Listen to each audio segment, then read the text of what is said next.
our continent must work on its appeal. This brand, in my opinion, needs to be in line with the Agenda 2063, and this brand must also be associated with financial. This will narrative and to add value to our continent internationally. Thank you very much.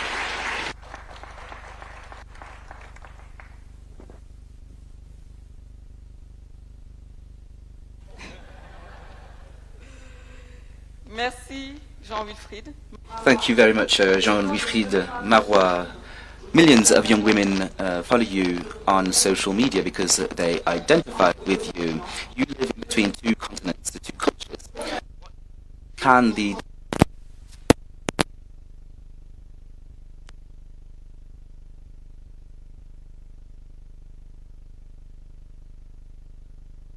Beaucoup Aïcha pour cette question. Avant ça, permets-moi de remercier l'organisation pour l'invitation, l'Assemblée ici présente et bien évidemment Monsieur le Président William Ruto et Monsieur le Président Emmanuel Macron pour être à l'initiative de ce lien France-Afrique.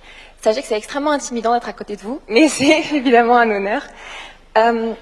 Cet événement a une symbolique très forte pour moi en étant jeune femme algérienne, issue de la diaspora algérienne, et pouvoir aujourd'hui représenter la jeunesse issue de la diaspora nord-africaine, c'est un réel honneur sur ce panel. Pardon, je suis un petit peu stressée. Oh là là.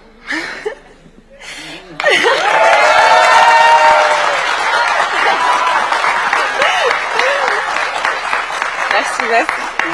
Pour vous raconter un petit peu mon parcours, je suis née en Algérie, où j'ai grandi jusqu'à l'âge de 5 ans avant d'émigrer en France. J'adore Tahia. Où j'ai immigré en France et pour continuer mon parcours de vie. J'ai honnêtement eu beaucoup de mal avec ma double identité pendant très longtemps. Pour moi, je la considérais un petit peu comme un handicap et pourtant aujourd'hui, je me rends compte que c'est ma plus grande force. Et c'est surtout celle de la diaspora africaine. For our diaspora to understand two realities: what are international ambitions and what are the possibilities on the African continent. Throughout my education, I went to an engineering school, which was extremely demanding and very tiring, but it was my release. I needed a release, and my release was the social media. And on social media, I was able to talk about my and I was able to speak to those who are like me and who look like me, and to represent them. And this enabled me to pursue incredible opportunities to work with international leaders in retail and cosmetics, and also to become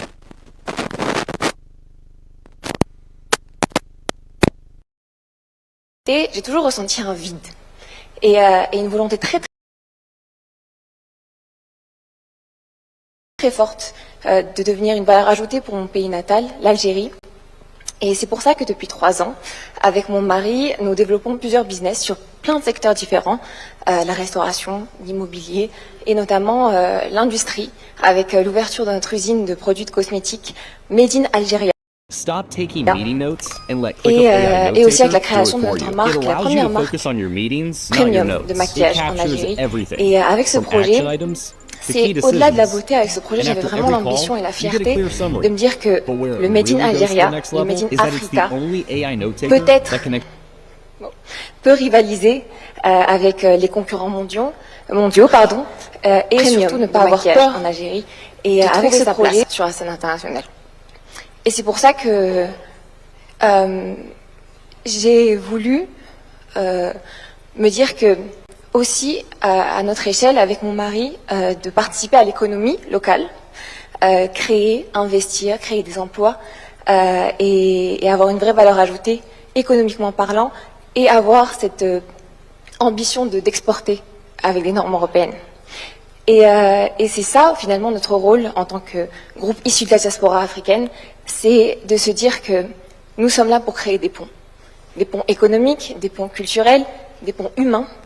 Et pour répondre à ta question, Aïcha, pour moi, notre génération et les générations futures ont ce rôle primordial de changer le regard qu'on a sur l'Afrique, sur le potentiel africain.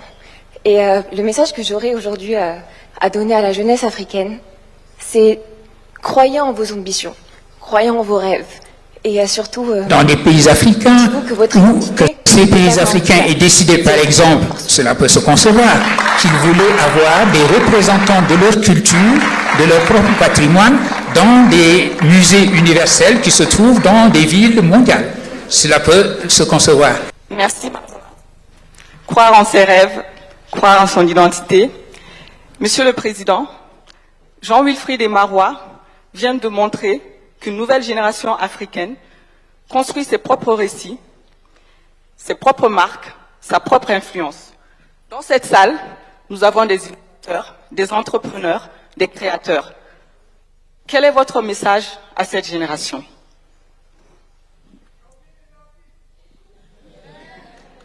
Et les artistes. Et des artistes. Non, merci beaucoup. D'abord, merci. Merci, Président, de nous accueillir. Pas simplement à Nairobi, mais dans ton alma mater et dans ton université. Et merci à l'université de nous accueillir et vraiment à ces mots d'accueil très forts et à tous. Moi, j'avais plutôt envie de continuer à écouter parce que je dois dire que ça fait... je deviens un vétéran dans cette mission. Ça fait 9 ans que je me bats pour essayer de changer beaucoup de choses du rapport entre la France et l'Afrique, l'Europe et l'Afrique. Et c'était magnifique de vous écouter tous les quatre. Parce que vous avez très bien parlé. Et en vous écoutant, je me disais, au fond, il faut les laisser faire. C'est tout.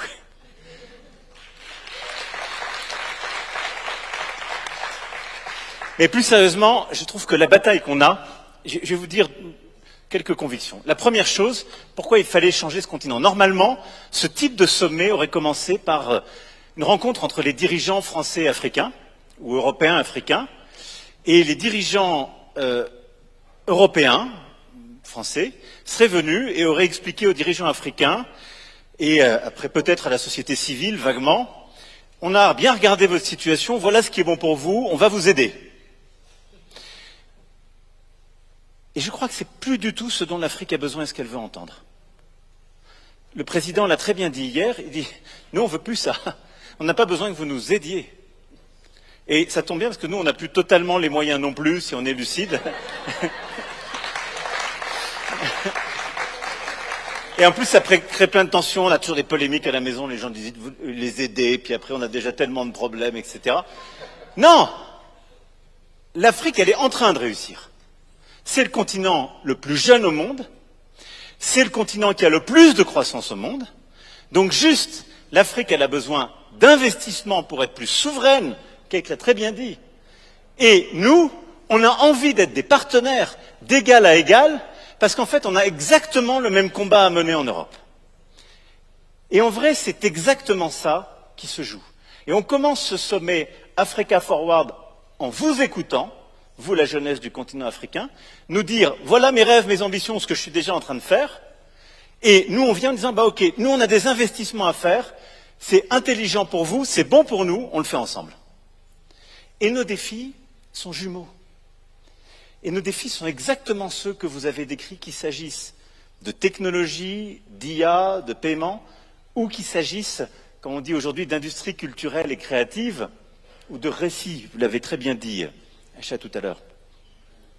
Et donc, au fond, quel est notre défi commun, Europe et Afrique? C'est de ne pas dépendre. This is this opposition between, consumer and builders. And it is exactly the same. Because a lot of solutions are made in the US or made in China. And when you speak about artificial intelligence, okay, a lot of us today consumers.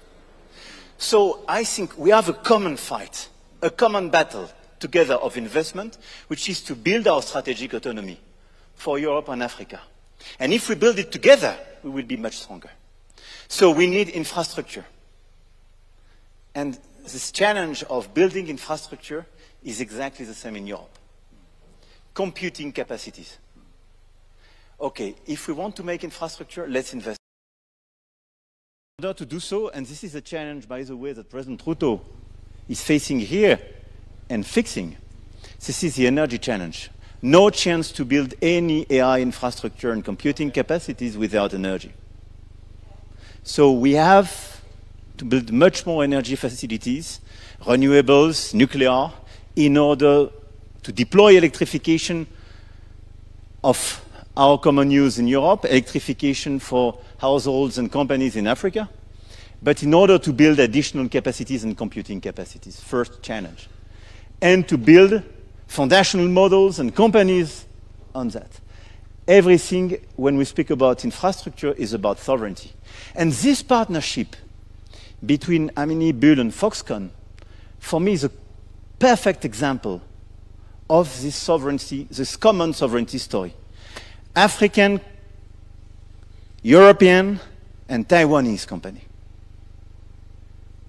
All of us have to face this challenge of sovereignty and reducing our dependencies. So it's super smart. So let's rush on infrastructure, and it's true for AI, it's true for payment system, and I want to commend you for what you do with this Pan-African settlement system. I think it's super smart, and you're right to say that you are leading in terms of mobile payment, and we are very proud for Orange and some companies to be part of this game. The second key challenge we have to face together is about talents. In Europe, and especially in France, we do educate and train a lot of talents. Our key challenge is to provide jobs for them and to make sure that they stay and don't move. I have to say I was despaired a few years ago when I saw that so many talents of AI in Silicon Valley were in fact educated in France, data scientists or mathematicians. Now they are starting to come back because we have great leaders and we are building clearly the leadership in Europe of AI and quantum capacities. And it is exactly the same challenge in Africa. And you were right.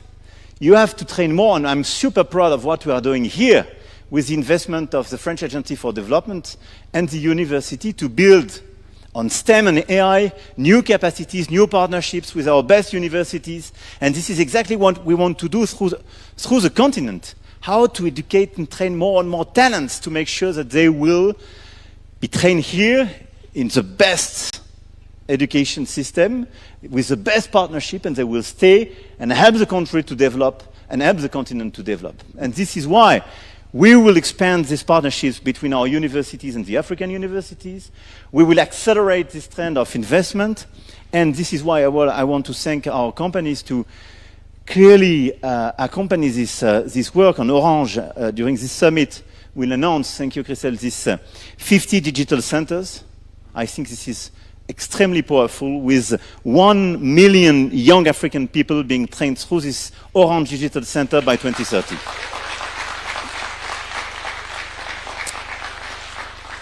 And a few years ago, we built Digital Africa, whose objective is to connect digital ecosystems. And this is part of this training capacities for your talents, but as well how to make sure that the ecosystem will enlarge and talents will stay. Et le dernier défi pour être pleinement souverain, c'est exactement ce que vous avez dit et ce que vous avez parfaitement décrit l'un et l'autre, c'est-à-dire le narratif. Et on le sait très bien, c'est le vainqueur qui écrit l'histoire. Et tout le travail qu'on est en train de faire, d'ailleurs, on y reviendra dans la journée avec les sessions culturelles et sur les restitutions.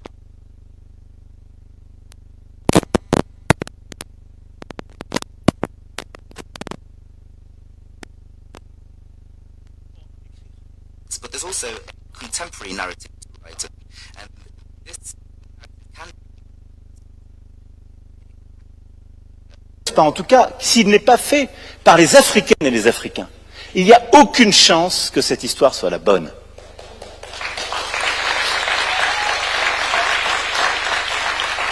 Et c'est aussi une question de souveraineté, parce que ce regard, c'est celui qu'on laisse aux générations à venir, c'est celui...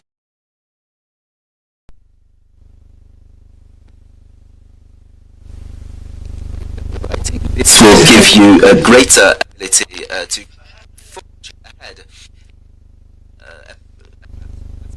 If you have the right narrative, then you will appeal to people who wish to take part. It's about self-power. So it's just as important as infrastructure and talent. You have to have the right narrative, and this narrative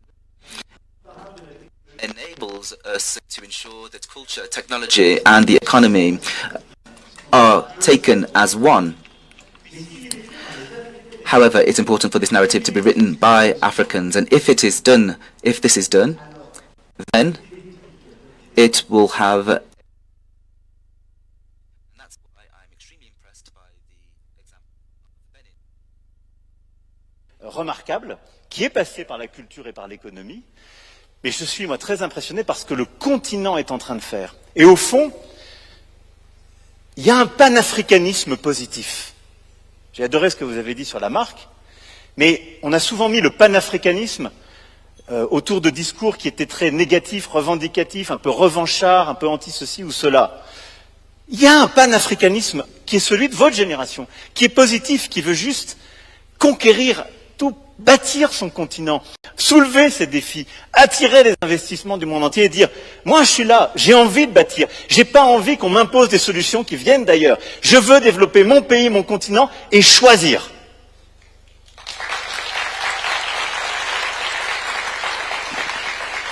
Et nous, notre rôle, et je finirai là-dessus, c'est pas de faire de l'aide, c'est juste de dire « Waouh, nous, ça nous plaît, on veut faire ça aussi. » Parce que nous aussi, vous l'avez dit, la France, elle a toujours été comme ça. C'est une nation qui s'est toujours vue comme plus grande qu'elle-même, parfois en faisant des choses qu'on ne ferait plus aujourd'hui, je l'ai dit et répété, mais parce qu'on rêve plus grand, parce qu'on a construit cette histoire pour nous.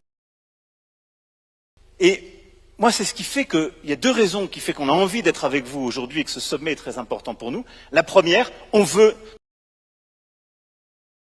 our companies and the government of France to invest by your side because you know it will work, and that the African story is a big story, is a great story, and that when you look at Europe and Africa, there is an evidence, and that this fight for sovereignty, technological sovereignty, IT sovereignty, quantum sovereignty is common. If you fail, we do not have any chance. If you fail, your youth will leave Africa and will no longer solve migration. We need you to succeed because it's good for France and Europe. There's a positive story to build. It is incredible for the 21st century that you'll build your story. We will do it also on our end, and we'll do it hand in hand. Secondly, we have a common destiny. We have a common destiny. You said something that probably you have a story that wasn't so good. There are millions of young people in France who are from the diaspora as yourself. And for many years we told them, sorry that you are from the diaspora or you come from this particular country and you'd like to be forgotten. No, you are 100% French and 100% from Algeria. You have your dual nationality and we need you because that is a boost for us in France to have young people like you, Marwa, who are Franco-Algerian, Franco-Central African, and who would like to develop the world and conquer further frontiers and who work with us. This is really important for us, so be proud of being member of diaspora, of being French and of being African. And that's why I'm here, because in my country, and I've told it to my Kenyan counterparts who do not know it much, there are millions of young people who are totally French and totally African. And it's a great honor and luck for their countries. I will stop here, therefore, Madam Moderator, but builders of this common future. And I'm extremely happy to see how proud and solution-driven you are when you speak about your own future. And this is why I'm here.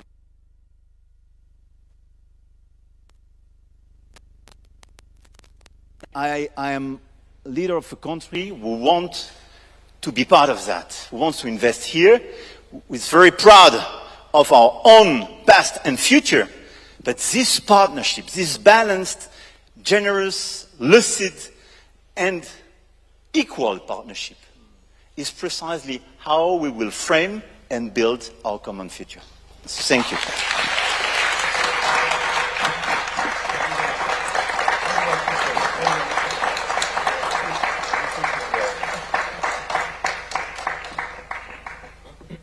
Thank you very much. Thank you to our moderator, Aisha. Thank you, President Macron, and Marwa, and Jean-Wilfred. Please give them a round of applause.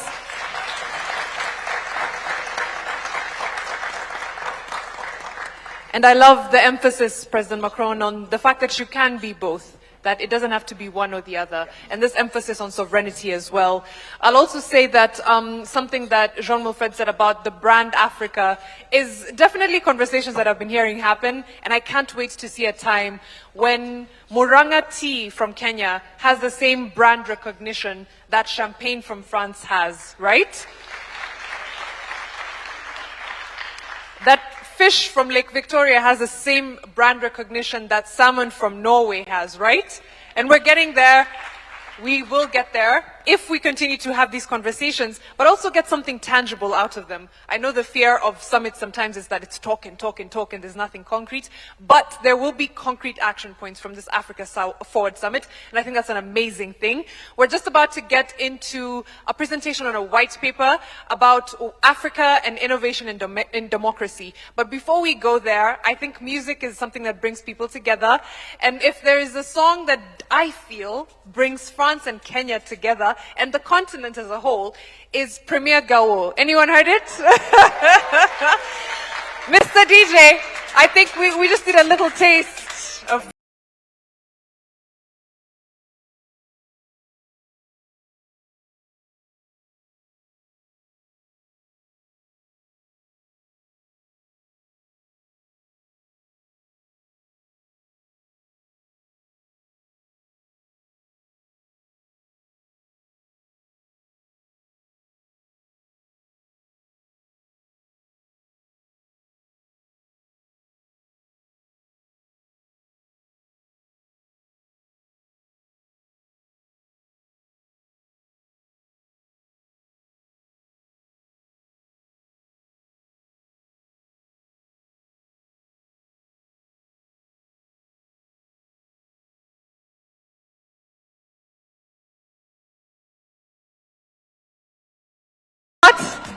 it really does.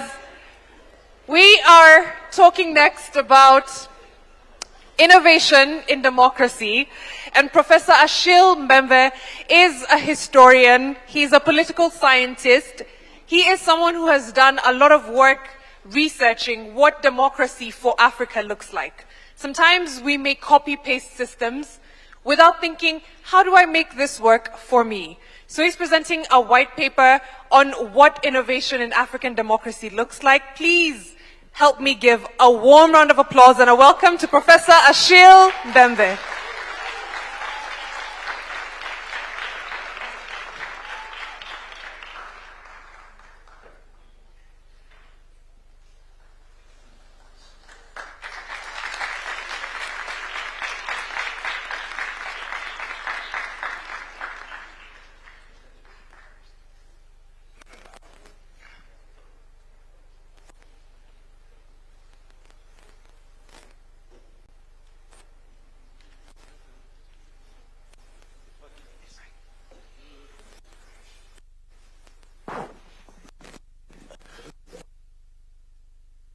Some formal remarks, but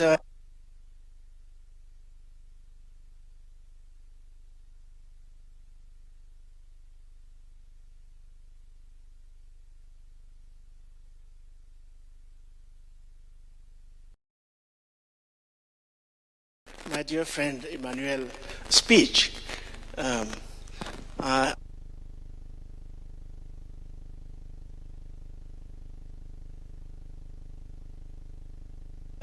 in an African country. So I knew, I have seen him in action a few times, and I'm very happy that I was able to witness the same energy, the same intelligence, and the same commitment to our continent and to the idea of a common world. He ended with that. I was also delighted to listen to President Ruto and to hear about the efforts he has been engaged in making of Kenya a place where no African feel like a stranger.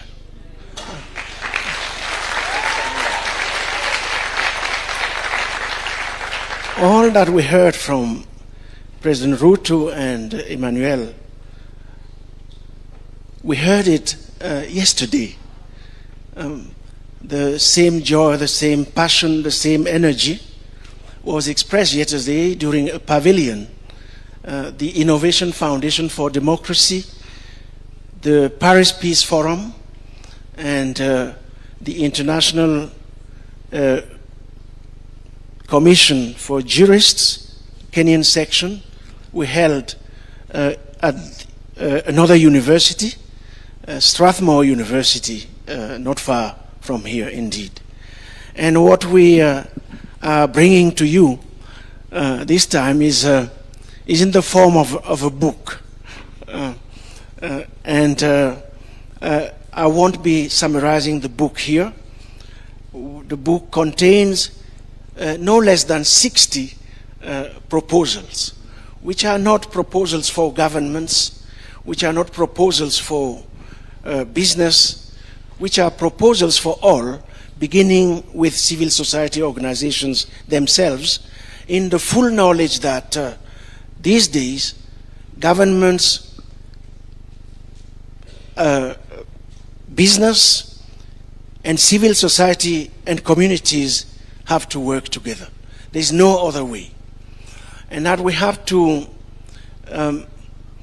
basically invest, as we heard this morning, in our communities and societies' resources, in their strengths, being inclusive, if we are to address the challenges ahead of us. I'll end these very quick comments with one word which came to me as I was listening to the conversation we have had this morning.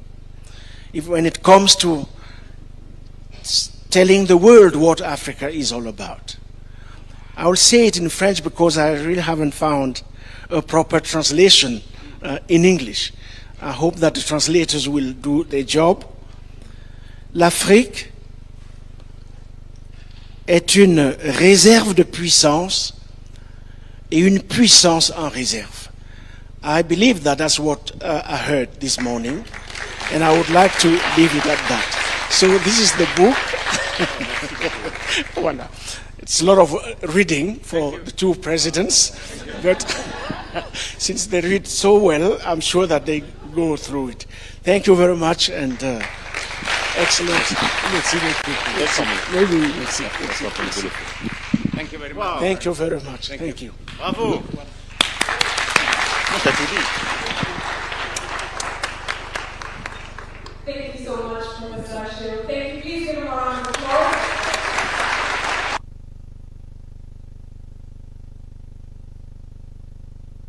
President Ruto and President Macron, a warm round of applause for co-hosting this summit. This is just the beginning. This is day one. I cannot wait to see what the next 2 days bring. Now we'll take a quick photo session, but I'll hand over to Mike to run us through the photo session. There'll also be a video playing just to give you a historic look at the relationship between France and Kenya. It's going from Ouagadougou to Nairobi. We'll play that in just a minute, but let me hand over to Mike. We'll have a quick session with the panelists, a photo session, just so we can get everyone in the picture, and then we'll hand over to the video from Ouagadougou to Nairobi. Mike? All right, thank you. A clap for Mariam, please, for moderating us very well. Thank you. Your Excellencies, I'll just request that we step forward. I'll request that the panelists may also join the presidents for the photo session. Just initially the first panelist, please. Just the ones who spoke.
have a glimpse of what we did since 2019 and then 2023. So we are starting with the two artists that you know.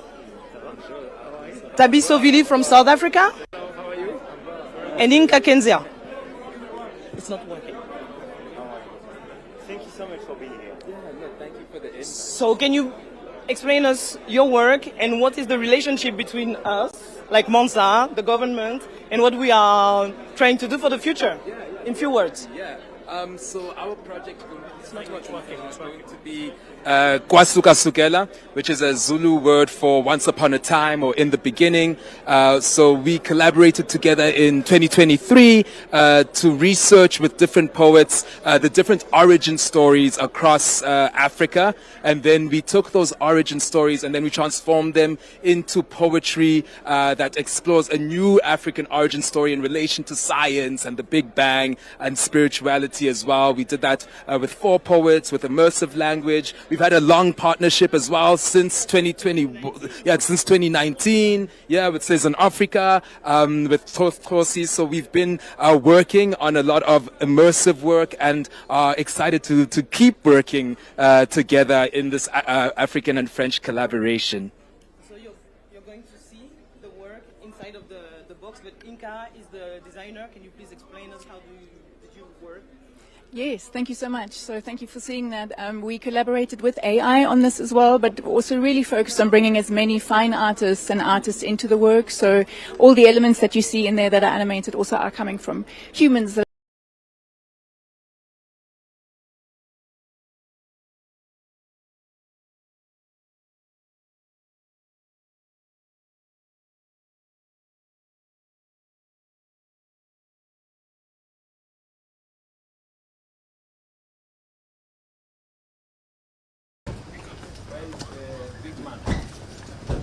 You remember you brought me all the way here? Yes. The last time when I was alone, I didn't get this kind of thing. I was not even all the way. Ladies and gentlemen, I was dropped by the and I had to work. His Excellency Dr. William Samoei Ruto, President of the Republic of Kenya, and Mr. Antonio Guterres, the UN Secretary General.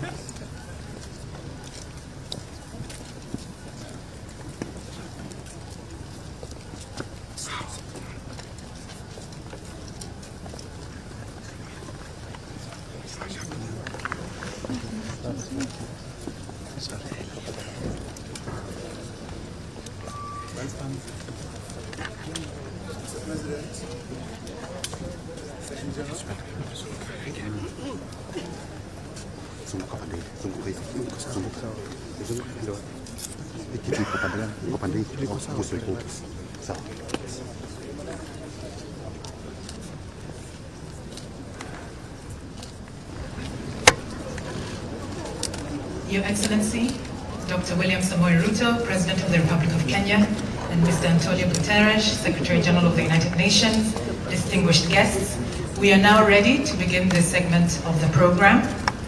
We thank the Secretary General and the Government of Kenya, led by His Excellency Dr. William Samoei Ruto, for this significant milestone and for both your contributions to this United Nations Gigiri complex.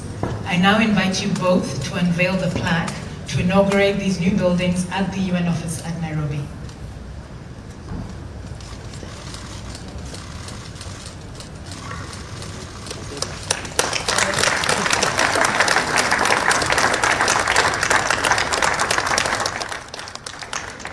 Thank you very much. We will now have a set of photographs alongside the two principals. And we will begin with the Government of Kenya. I would like to invite His Excellency Dr. Musalia Mudavadi, Prime Cabinet Secretary and Cabinet Secretary for Foreign Affairs, Dr. Chris Kipto, Principal Secretary, the National Treasury, Deputy Director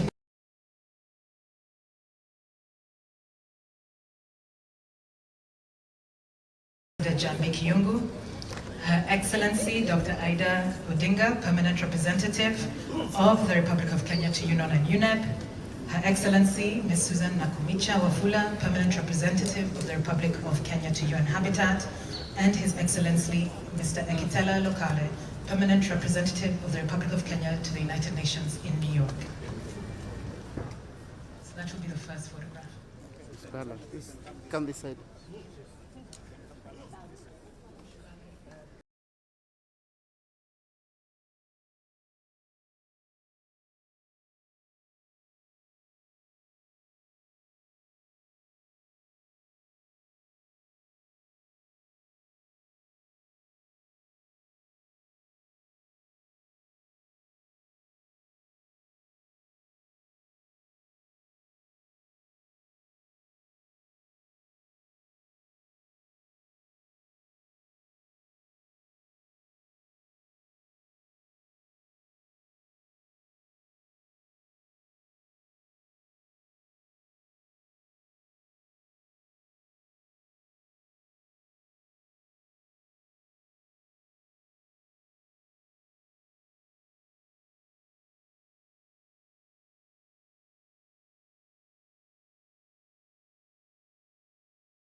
Huyo hapo na hii.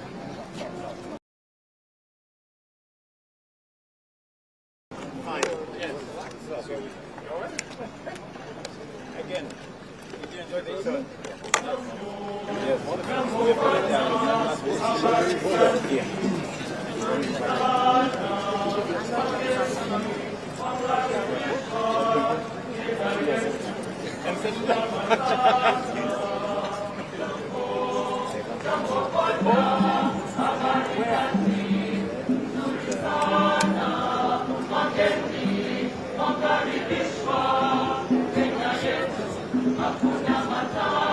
Okay, okay.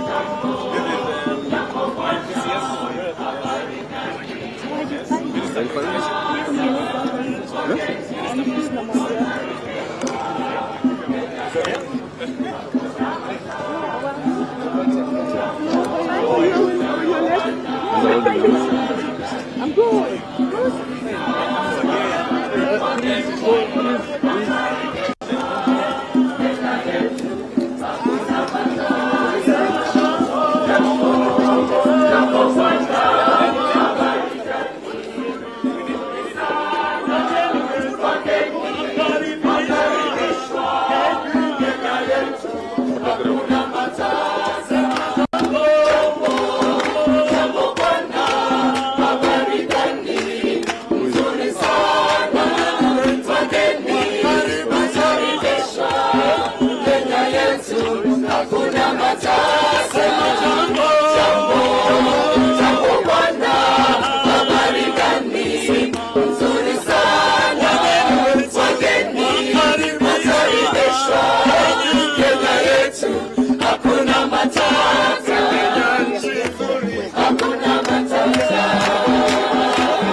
My name is Professor Jasang Hutchinson. the acting Vice Chancellor of the University of Nairobi.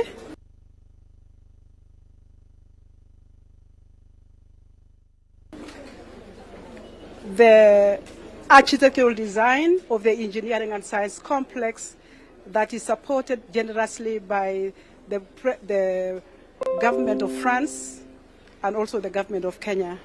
So Your Excellency, the President of the Republic of Kenya and the Commander of the Defense Forces, Dr. William Samoei Ruto, Your Excellency, President Emmanuel Macron, the President of the Republic of France, I want to take this opportunity on behalf of the university to present to you the architectural model of the engineering and science complex that is being designed to be constructed in the beautiful Chirombo campus, which is just a few meters from here, and where Your Excellency, the President of Kenya, did his PhD.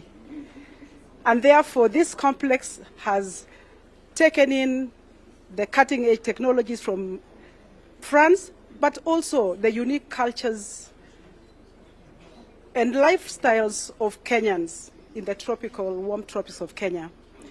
And therefore, what we have done is to see this, we've developed with the French universities over a one-year period on how we can construct this engineering and science complex over a 7-acre plot, but the building itself is about 30,000 square meters. And what is very unique is that we will have a set of laboratories. We will also have classrooms. But what is very unique is that we will also have an administrative block as we enter the complex. And what we have done is also to have open spaces, because this is very bold and very transformative, because in the past, engineers, scientists were actually in silos, but this complex that has been designed will close that gap so that together industry will meet academia, students will meet researchers, industry will innovate together with the students, communities will be around here so that we actually transform the landscape of education like never before. And therefore, what we have also done is to not to disrupt an ecosystem that is already there, but to take advantage of it. So we have preserved all the indigenous trees. And Your Excellency, Dr. Ruto, has taken a very bold step to preserve the Nairobi River, which is part of the ecosystem. Yeah, right there. Right there.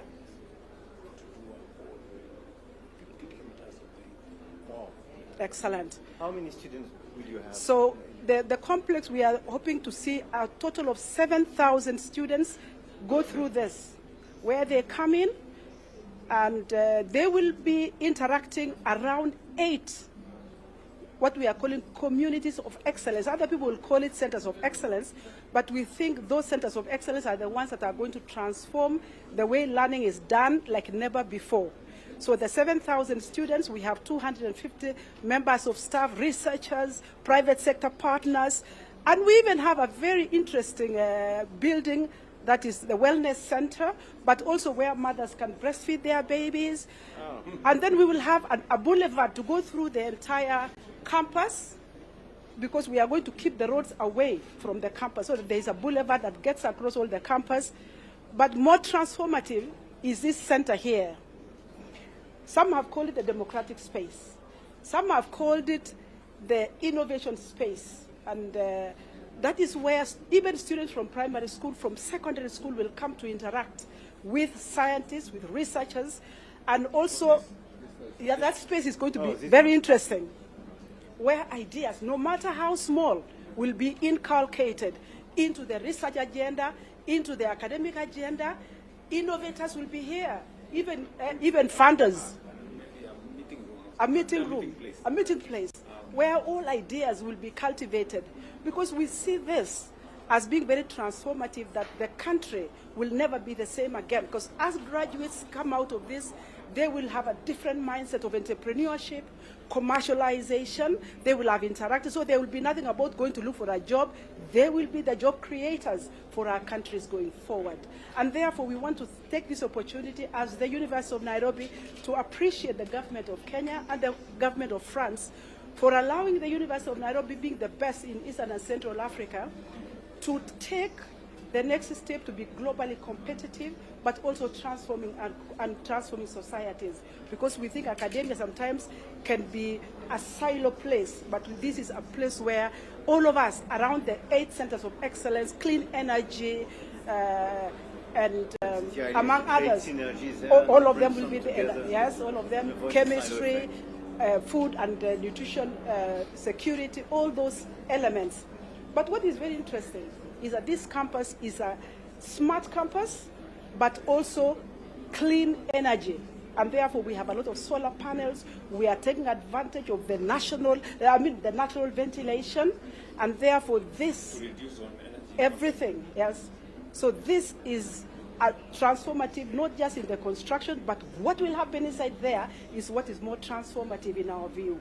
And so we want to thank you very much for supporting this initiative. We think that the country and the continent will benefit because the engineering and science complex was designed, implemented by the University of Nairobi in collaboration with our partners in Paris, but also touching communities, no matter how small.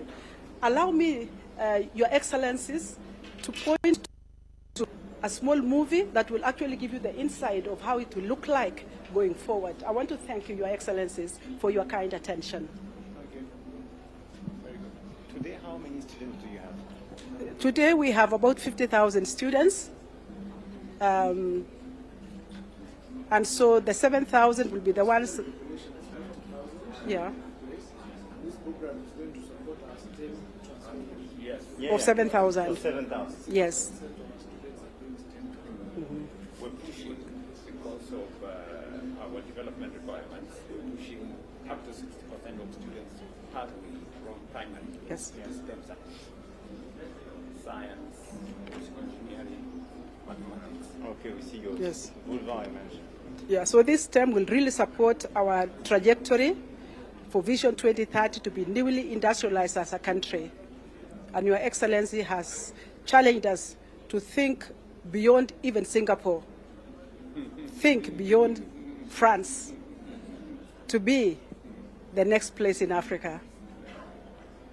Thank you very much, Madam Vice Chancellor. We really appreciate it. Asante Thank you. sana. Asante We sana. are very proud to be partner of this project with AFD Thank you. and the ministry. Excellent. Very important for us to be Yes. part of this ambition for it. Yes. Yeah, Remember, she your said statement. Nairobi University is the best university in Eastern Central Africa. I didn't say. And he's our proud alumni, Dr. know. Ruto. We are so happy. You get your PhD Yeah. in science. In the same campus. The next building there. Yeah. That's where I began actually from undergraduate. Mm. Yeah, on the base. Mm. But Asante sana. This is transformative. Asante sana. Thank you very much. Thank you. Thank you, Mama. Thank you. Thank you, Madam. Yes. Yes. Oh, thank you. Thank you so much.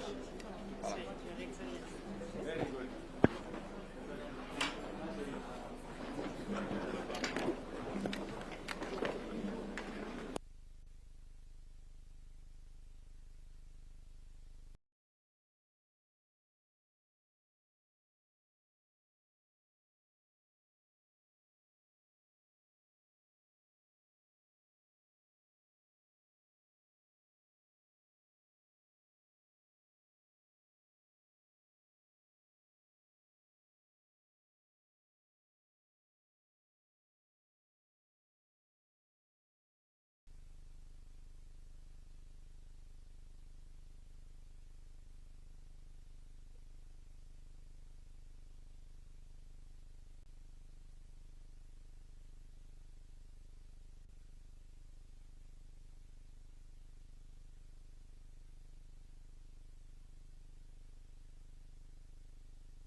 His Excellency Dr. William Samoei Ruto and His Excellency Emmanuel Macron. Why don't we give them a clap as they come in, like we like to do? Welcome, Your Excellencies. Kindly on stage.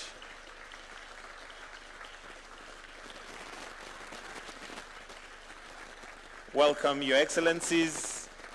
We shall request that as we face the podium, we shall start with the anthems. We shall start with the France national anthem, followed by the Kenyan anthem. The anthems.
Seats.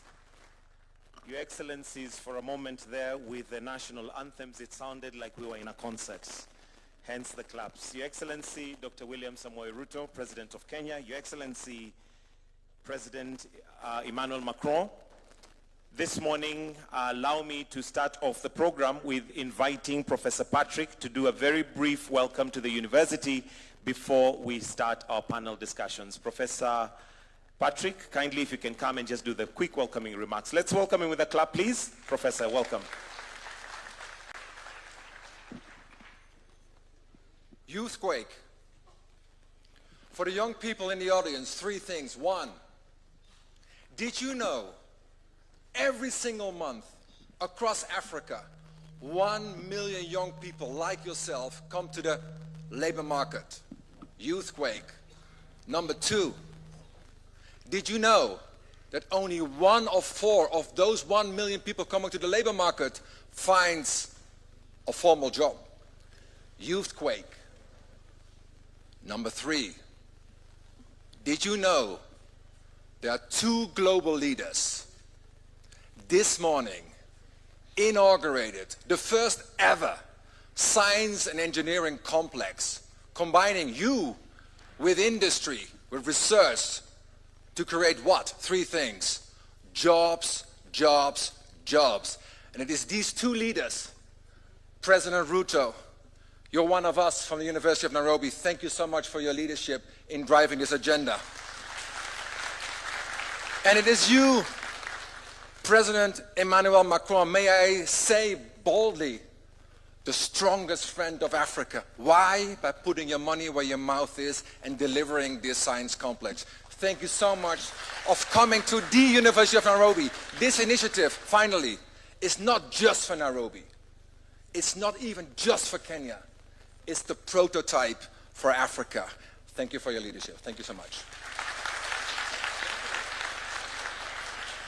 What a great way to start. Another round of applause for Professor Patrick. Your Excellencies, at this point, allow me to now hand over this particular session to Mariam Bishar. Mariam is a media personality and journalist who connects with Kenya's young audience and has experience moderating. A clap for her, please, as she comes now to take over the session. Welcome. Thank you so much, Mike. Thank you. It is my honor to welcome you, Rais William Samoei Ruto, His Excellency Rais wa Jamhuri ya Kenya, and President de la République Française, Emmanuel Macron. It is my honor to welcome all of you to the Africa Forward Summit 2026, being held for the very first time in a non-Francophone country. Please give yourselves a round of applause.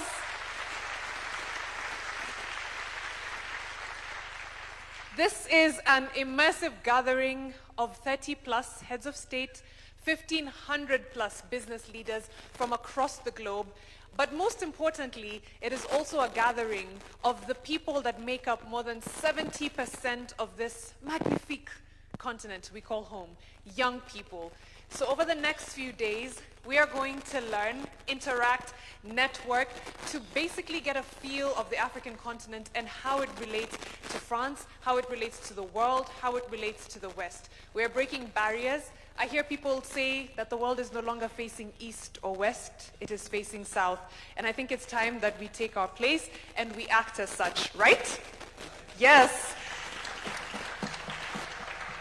The theme this year is Future Makers. And I like the idea of future makers. I also like to think that the future is quite possibly in the present. How many people have been told you are the leaders of the future? Ever? Show of hands. Yeah. Has the future come? Yes? Yes? The future is here, right? I think the future is now, and we are future makers. It is our work to make sure that this continent and that the world interact as one. So over the next few days, I'm hoping you make a friend, you make a business partner, you network with people, you perhaps even find someone to write letters to. I don't know if we can go back to the olden days. But It is my sincere hope that you have a good time at this summit, and we will have incredibly great conversations over the next hour, especially with President Ruto and President Macron. We'll be discussing AI and innovation, and we'll get to hear from President Ruto his insights, his expertise, his thoughts on how we can basically use AI for innovation and to make sure that we are not just, like I said, the cog in the wheel that's making AI run in the world, but not gaining anything from it. And from President Macron, he'll be on a panel discussing how we can make sure that African voices are platformed on global stages. Just before the presidents came in, I spoke of the danger of a single story, and a lot of you agreed. You've heard or seen the lecture by Chimamanda Adichie. That means that we cannot be the people who are being written about without owning the narratives, and that even as we have partners across the world, that they are part of our story, that we are collaborating as one. Am I right? Yes. All right. We'll get...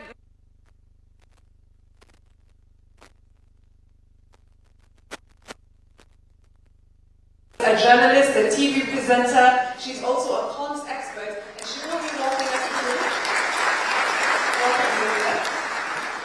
She will be walking us through this panel on AI and innovation. Welcome, Sophia.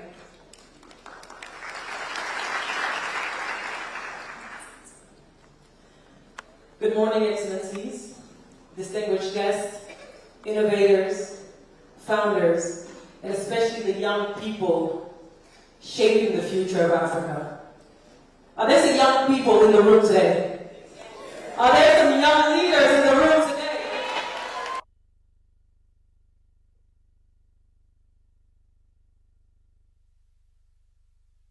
Our time, this is our discussion. My name is Sophia Ida, international host, entrepreneur and founder of Chic Network, which is a platform dedicated to amplifying African and diaspora voices, creativity, and innovation. So it's truly my honor to lead this conversation, talking about a subject that is deeply, deeply important for the future of our continent and the next generations. We're gathered here at a defining moment in history. By 2050, 1 person out of every 4 on Earth will be African. So the question is no longer whether Africa will participate in this technological revolution. The real question is, will Africa help build it? Artificial intelligence is expected to contribute trillions to the global economy in the next decades, while Africa's digital economy will reach nearly $700 billion by 2050. But beyond the numbers, this conversation is about something a lot more human, deeply human. It's about jobs. It's about opportunities, dignity, and sovereignty. Because for the first time in history, with just the help of a laptop, a young person in Nairobi, in Abidjan, in Johannesburg, in Douala, can train AI models in local languages, create solutions for Africa, by Africans, with African technologies, can create solutions globally as well from here. This is a first, and we must pay attention to this revolution. So it's safe to say that the future of innovation is not only taking place in Silicon Valley. The future of innovation is taking place right here in Africa, in African cities, African universities, African startups, and by African youth. But this future will require courage. Courage to invest in infrastructure. Courage to trust the young entrepreneurs. Courage for us to no longer consume technology, but becoming builders, owners, and architects of it. And today we're joined by 2 leaders already helping shape that future. Our first speaker is one of the leading African voices in artificial intelligence today.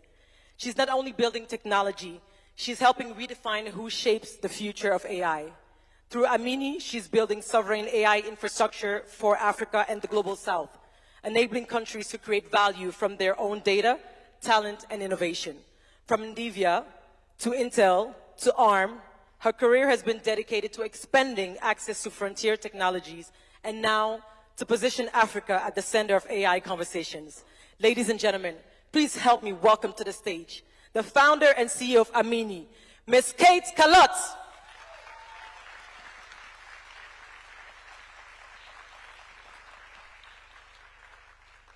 We can keep clapping for her until she takes a seat, please. Thank you so much.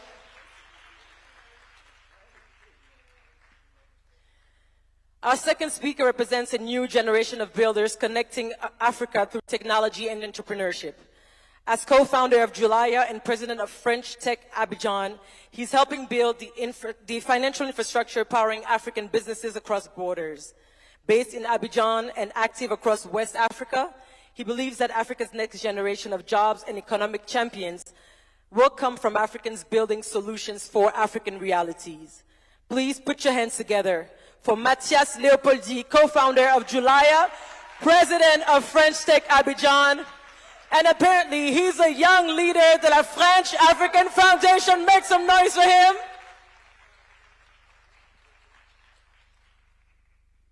All right. Now my first question is for you, Kate.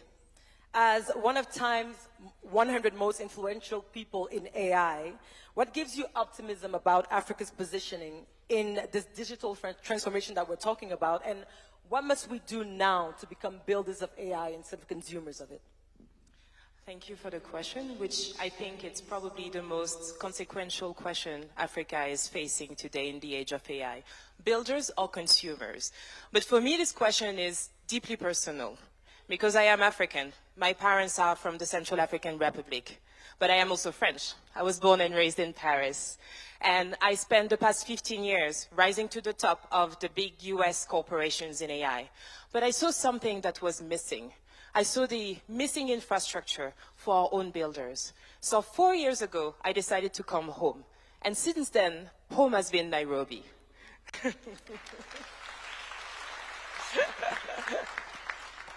And I'm not alone. There are generations of builders from Microsoft, from Google, from the world's top universities, including Polytechnique, who are coming back to the continent. We are not coming back because we failed there. We're coming back because we saw what was missing here, and we want to fix it. So us, alongside the homegrown builders, the millions of local innovators, we are the new face of Africa. We are young, we're connected, and we are deeply rooted. And we want to change the story of our continent.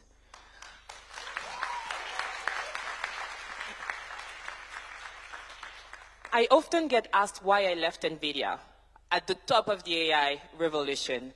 And for me, the answer is in the statistics. Africa holds 19% of the world's population, but less than 1% of the global compute capacity. What the stat really means is that builders across many African countries, across Kampala, across Nairobi, across Bangui, are stuck at the bottom of the AI value chain. They are paid to label data and not empowered to build, forced to use and consume systems that were not designed or built by them or for them. But on the flip side, I see an opportunity to rewrite the future for ourselves. And that's why I decided to move to Kenya and found Amini 4 years ago. We transform local data into intelligence that the continent can act upon. We deploy local infrastructure that our governments can own, build, and operate locally. And today, we are very proud to announce a partnership with Foxconn and Bull to close the sovereign compute gap in Africa. We will deploy compute that is modular, that is energy efficient, and that is affordable, so that finally we can own and operate our own infrastructure. So our small company that was born out of Nairobi is now solving problems at a global scale. We've now expanded into Bridgetown, into Rio, into Manila, across the global south, because the opportunity is planetary. So you asked me what I am optimistic about. And I think I'm optimistic about our people, the generations who are coming back, who have not just studied the AI revolution, but have built it, have been inside the systems which are reshaping the world today. And the generations which have never left. I've been here, and for the past couple of years, I've learned how to master those systems. And those two give me optimism. France and Africa have something that neither of them can build alone or replicate alone. Deep talent, a tradition for strategic autonomy, and the refusal to accept that the future only belongs to those who already hold it.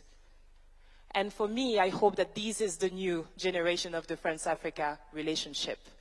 I want to refuse that our builders, our future makers, have to choose between living to build or staying to build. Building from home has to be the best option for us. Imagine coupling French scientific excellence with African ingenuity. Builders in Nairobi, in Paris, building on the same infrastructure. This is us writing our own AI economy, not negotiating to be part of someone else. So, Your Excellencies, as today, the decisions that you will make today and how we collaborate in the next 10 years will define what sovereignty means for centuries. Thank you. Merci. Asante sana. Thank you so much, Kate. Thank you so much. The next question is for you, Matthias. Nowadays, an Ivorian SME paying Kenyan suppliers still routes through London or New York and pays 2 or 3 times more for the privilege. You're building the layer that changes that, right? What would it mean in real jobs and real businesses if that infrastructure existed at scale within 5 years? Thanks, Sophie. Your Excellency, President William Ruto, Monsieur le Président de la République Emmanuel Macron, and distinguished and honored guests without protocol. Like Kate, I'm French. I'm a French entrepreneur. I have been working in West Africa for the past 10 years, based between Abidjan, Dakar, Cotonou, Lomé, and I founded an online bank to try to tackle this issue called Julaya. We often hear Africa is lagging. Africa needs to catch up, like all these narratives. But there are industries where Africa is actually leading and is actually a leader in the world. And one of those industries I want to talk about today is called mobile money and was born here in Kenya around 25 years ago. Today, mobile money empowers 1.2 billion people in Africa out of 1.6 billion people to access financial inclusion, send money, pay bills, etc.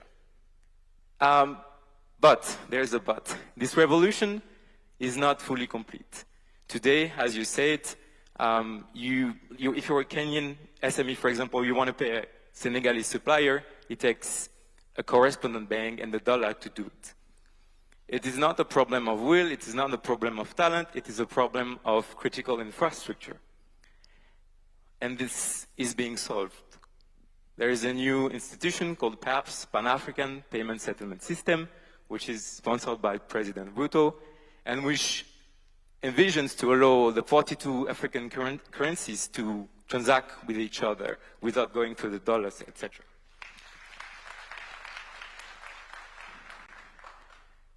What we envision today as youth is to be part of this revolution. And all the young leaders in this panel and in the room, we want to be part of the economic growth that will involve and that will follow this revolution. So I want to say, like, with the backing of the right banks like Proparco, BPI France, the African Development Bank, and also with the backing of the right support organization, ecosystem organization, we can make this revolution happen. And I am one of those examples. I've benefited from this funding, I've benefited from this support, and I want to tell, and with the approval from the presidents, that this is what awaits the youth today, and this is what we need to seize today. Thank you. Thank you so much, Matthias. Now, Excellency Mr. President Ruto, Africa's greatest resource is not buried underground. As you can see, is the talent, is the creativity and the ambition of young people. We've spoken today about artificial intelligence, digital infrastructure, entrepreneurship, and financial innovation. But for millions of young Africans listening, the question is ultimately very simple. Will this technological revolution create opportunities they can actually access? So my final question to you is, what must African governments do differently, starting now, to ensure that the next generation of African innovators, engineers, creators, and entrepreneurs are able to fulfill their full potential, allowing them to build globally competitive companies and careers right here in Africa? Thank you very much. And congratulations, Kate, and my good friend Matthias. Listening to you is, breath of fresh air. I mean, I could relate with everything that you said. But let me say this. For us to be able to be future ready, and I'm happy to know this morning, I am among the people who have been saying I'm neither facing west or east, I'm facing forward. But now you're telling me forward is south. So I will improve. I will now know what to say. Now, two things. One, infrastructure. And two, knowledge. Let me start with the first one.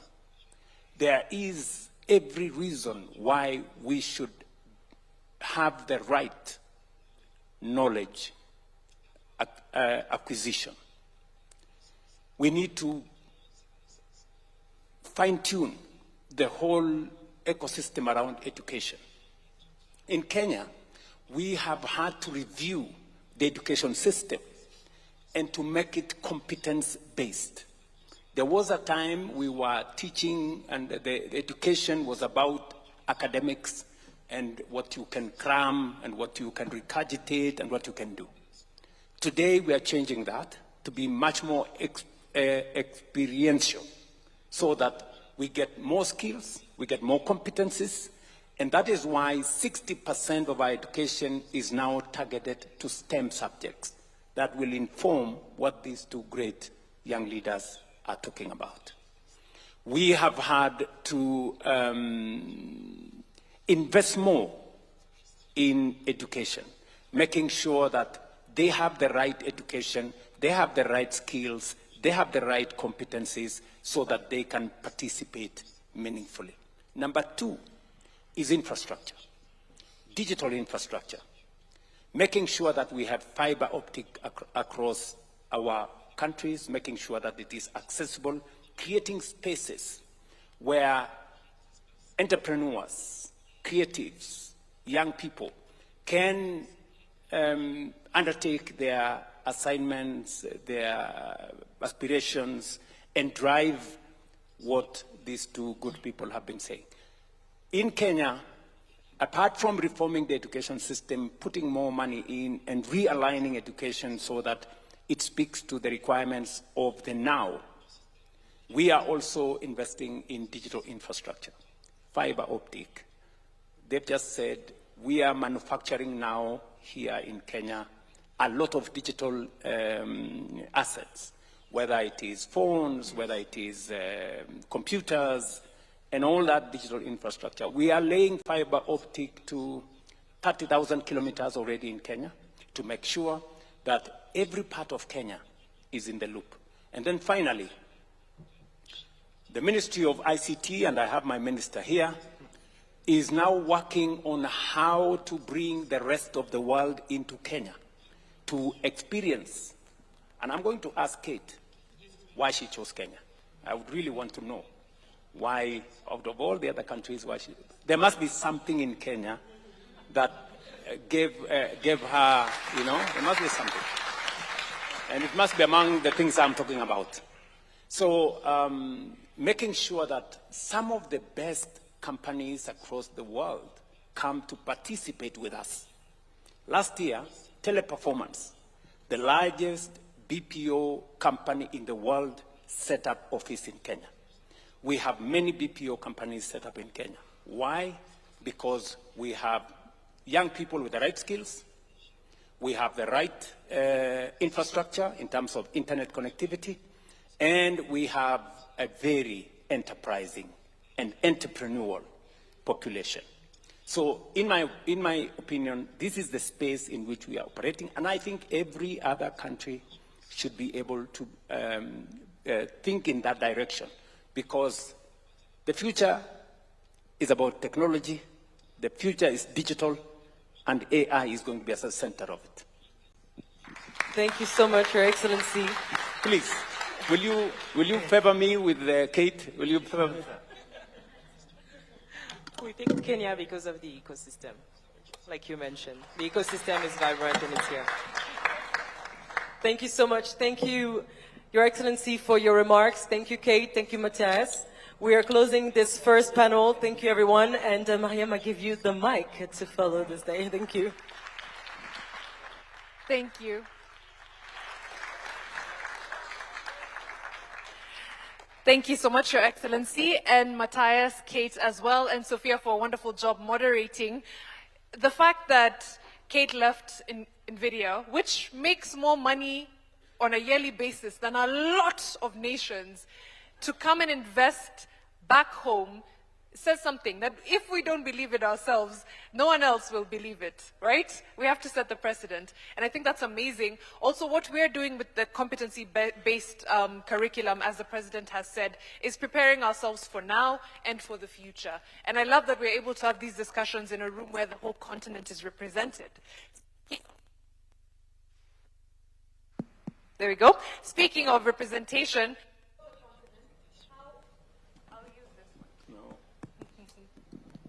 okay, I think we're back. Thank you, President Macron. Speaking of representation for the continent, the fact that we get to tell our own stories is also incredibly important. How we platform ourselves across the world, how we are listened to, how we are viewed, how we are perceived, that's what we're talking about in this next panel. And we will have the moderator being Aisha Toure, who is the CEO of Orange Sierra Leone. Please give Aisha a big round of applause.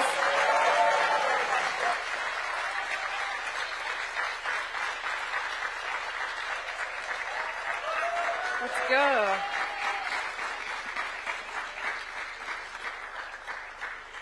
And of course, His Excellency President Macron will be on her panel as well. Let me hand over to you, Aisha.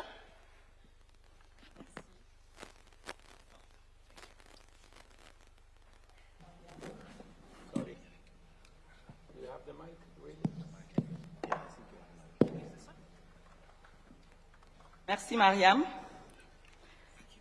Leurs Excellences, Monsieur Emmanuel Macron, Président de la République française, Monsieur William Ruto, Président de la République du Kenya, merci de nous offrir ce moment. Bonjour à toutes et à tous. Je m'appelle Aisha Touré, directrice générale d'Orange Sierra Leone. Je suis évolué entre la France, le Royaume-Uni, les États-Unis et maintenant la Sierra Leone. Je sais ce que signifie naviguer entre plusieurs cultures et apprendre à en faire une force. Je suis également fière de faire partie d'un groupe qui connecte aujourd'hui plus de 160 millions d'Africains à des services numériques et financiers essentiels et qui a déjà formé plus d'1,5 million de jeunes Africains à des métiers du numérique gratuitement via les Orange Digital Centers. Pendant longtemps, l'Afrique a été racontée par d'autres. Aujourd'hui, des voix africaines s'imposent à travers la culture, l'entrepreneuriat, les médias, la technologie. Le narratif devient... Au fond, l'influence d'un continent ne se mesure pas uniquement à son poids économique ou politique, mais aussi à sa capacité à produire des récits, des imaginaires, des marques, de la culture et de la confiance. On peut parler de la diplomatie culturelle française, M-Pesa pour le Kenya. Alors, comment l'Afrique transforme-t-elle aujourd'hui cette nouvelle visibilité en capacité d'influence? Jean-François et Wilfried ont des réponses concrètes. Je les invite à nous rejoindre.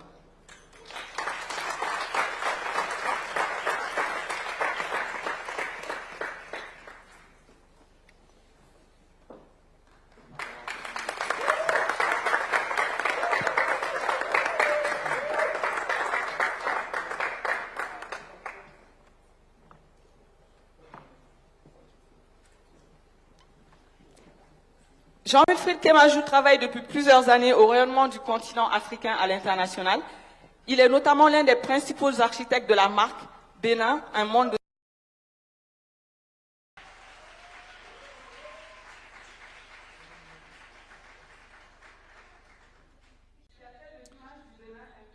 which has transformed Benin into a place of appeal and influence. Marois is an entrepreneur, a content creator and TV presenter, and has worked in Algeria and France, and in Africa he's building brands, businesses, and has cultural influence among various different worlds. Jean-Wilfried, let's begin with you. Africa has often been closed into very reductive and incomplete narratives. How can Africa do away with these stereotypes and build a fairer narrative which is more ambitious and more faithful to contemporary realities?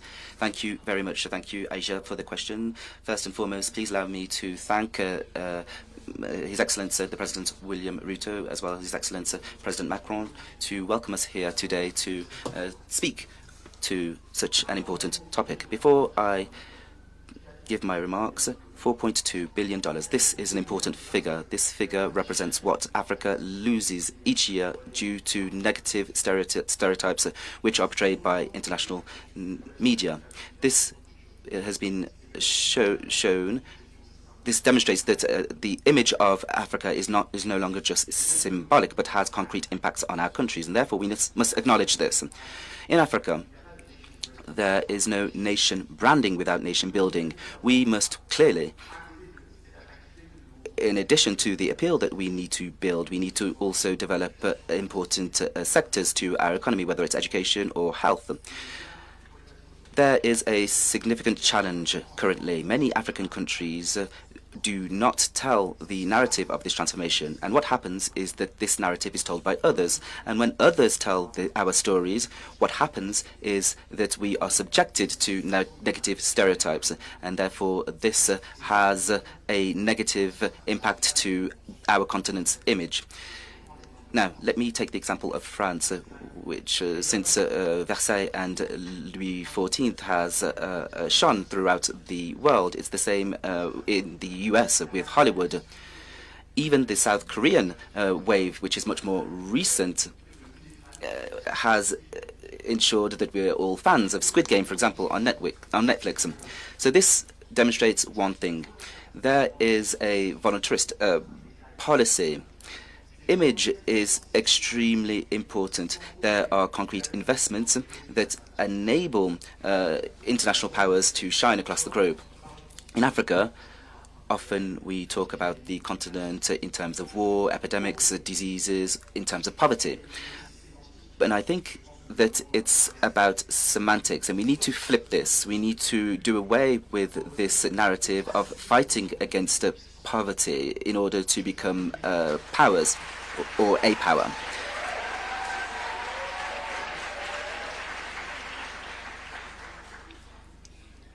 I sincerely believe that African countries can be cultural powers, technological powers, economic powers, and this narrative has already begun. Africa is not just the continent of the future, but the continent of the present. Therefore, I would also like to share a personal experience.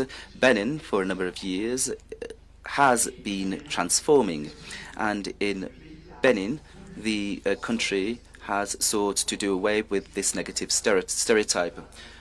Often we talk about voodoo and witchcraft, etc. Well, this is the result of the years of, or centuries of these negative stereotypes. Voodoo is part of us. However, Patrice Talon made the choice to claim this very valuable heritage. I'd like to give you a concrete example. There is a gathering on voodoo. 3 years ago, we had 97,000 participants. Last year, it was 700,000 over 3 days. This demonstrates one thing. When a country claims its heritage and masters and controls its narrative, it works economically, it works on touristic terms, but it also strengthens African pride.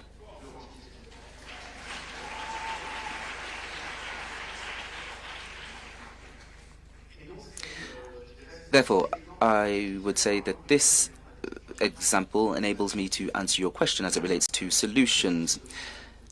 And here, in the presence of the heads of state, I would like to share a very concrete proposal.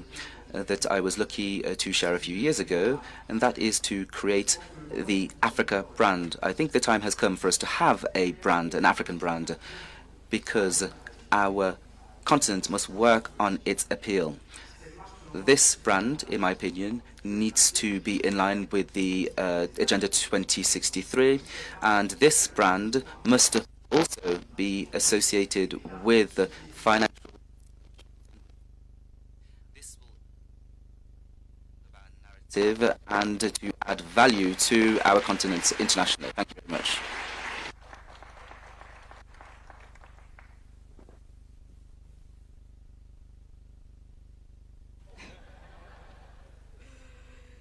Merci, Jean-Wilfried.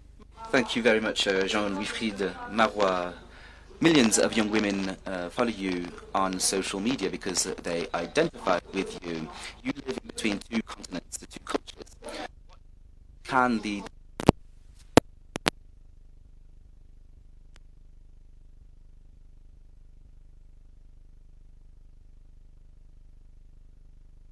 Beaucoup Aïcha pour cette question. Avant ça, permettez-moi de remercier l'organisation pour l'invitation, l'Assemblée ici présente et bien évidemment Monsieur le Président William Ruto et Monsieur le Président Emmanuel Macron pour être à l'initiative de ce lien France-Afrique. Sachez que c'est extrêmement intimidant d'être à côté de vous, mais c'est évidemment un honneur. Cet événement a une symbolique très forte pour moi en étant jeune femme algérienne, issue de la diaspora algérienne, et pouvoir aujourd'hui représenter la jeunesse issue de la diaspora nord-africaine, c'est un réel honneur sur ce panel. Pardon, je suis un petit peu stressée. Oh là là.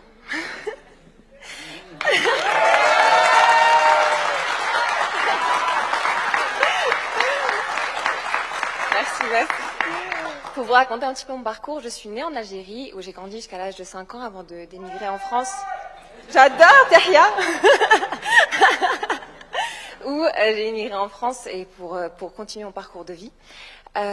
J'ai honnêtement eu beaucoup de mal avec ma double identité pendant très longtemps. Pour moi, je la considérais un petit peu comme un handicap et pourtant aujourd'hui, je me rends compte que c'est ma plus grande force. Et c'est surtout celle de la diaspora africaine. For our diaspora to understand two realities: what are international ambitions and what are the possibilities on the African continent. Throughout my education, I went to an engineering school, which was extremely demanding and very tiring, but it was my release. I needed a release, and my release was social media. And on social media, I was able to talk about my and I was able to speak to those who are like me and who look like me, and to represent them. And this enabled me to pursue incredible opportunities to work with international leaders in retail and cosmetics, and also to become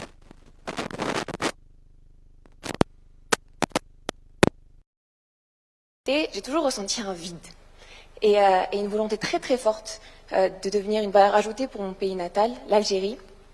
Et c'est pour ça que depuis 3 ans, avec mon mari, nous développons plusieurs business sur plein de secteurs différents, la restauration, l'immobilier et notamment l'industrie, avec l'ouverture de notre usine de produits de cosmétiques Made in Algeria et aussi avec la création de notre marque, la première marque premium de maquillage en Algérie.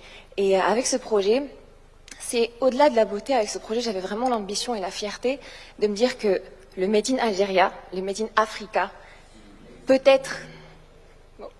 rivaliser avec les concurrents mondiaux, et surtout ne pas avoir peur de trouver sa place sur la scène internationale. Et c'est pour ça que j'ai voulu me dire que aussi, à notre échelle, avec mon mari, de participer à l'économie locale, créer, investir, créer des emplois et avoir une vraie valeur ajoutée, économiquement parlant, et avoir cette ambition d'exporter avec les normes européennes. Et c'est ça, finalement, notre rôle en tant que groupe issu de la diaspora africaine, c'est de se dire que nous sommes là pour créer des ponts économiques, des ponts culturels, des ponts humains. Et pour répondre à ta question, Aïcha, pour moi, notre génération et les générations futures ont ce rôle primordial de changer le regard qu'on a sur l'Afrique, sur le potentiel africain. Et le message que j'aurais aujourd'hui à donner à la jeunesse africaine, c'est croyez en vos ambitions, croyez en vos rêves, et surtout, dites-vous que votre identité n'est pas un handicap, c'est votre plus grande force. Merci.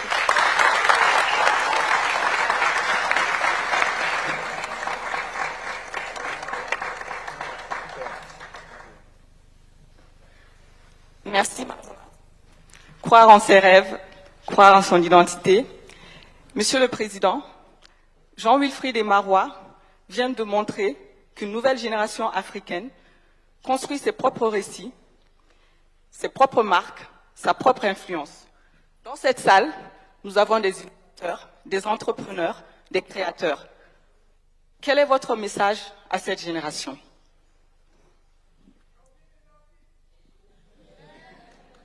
Et les artistes. Et des artistes. Non, merci beaucoup. D'abord, merci. Merci, Président, de nous accueillir. Pas simplement à Nairobi, mais dans ton alma mater et dans ton université. Et merci à l'université de nous accueillir et vraiment à ces mots d'accueil très forts et à tous. Moi, j'avais plutôt envie de continuer à écouter parce que je dois dire que ça fait... je deviens un vétéran dans cette mission. Ça fait 9 ans que je me bats pour essayer de changer beaucoup de choses du rapport entre la France et l'Afrique, l'Europe et l'Afrique. Et c'était magnifique de vous écouter tous les quatre. Parce que vous avez très bien parlé. Et en vous écoutant, je me disais, au fond, il faut les laisser faire. C'est tout.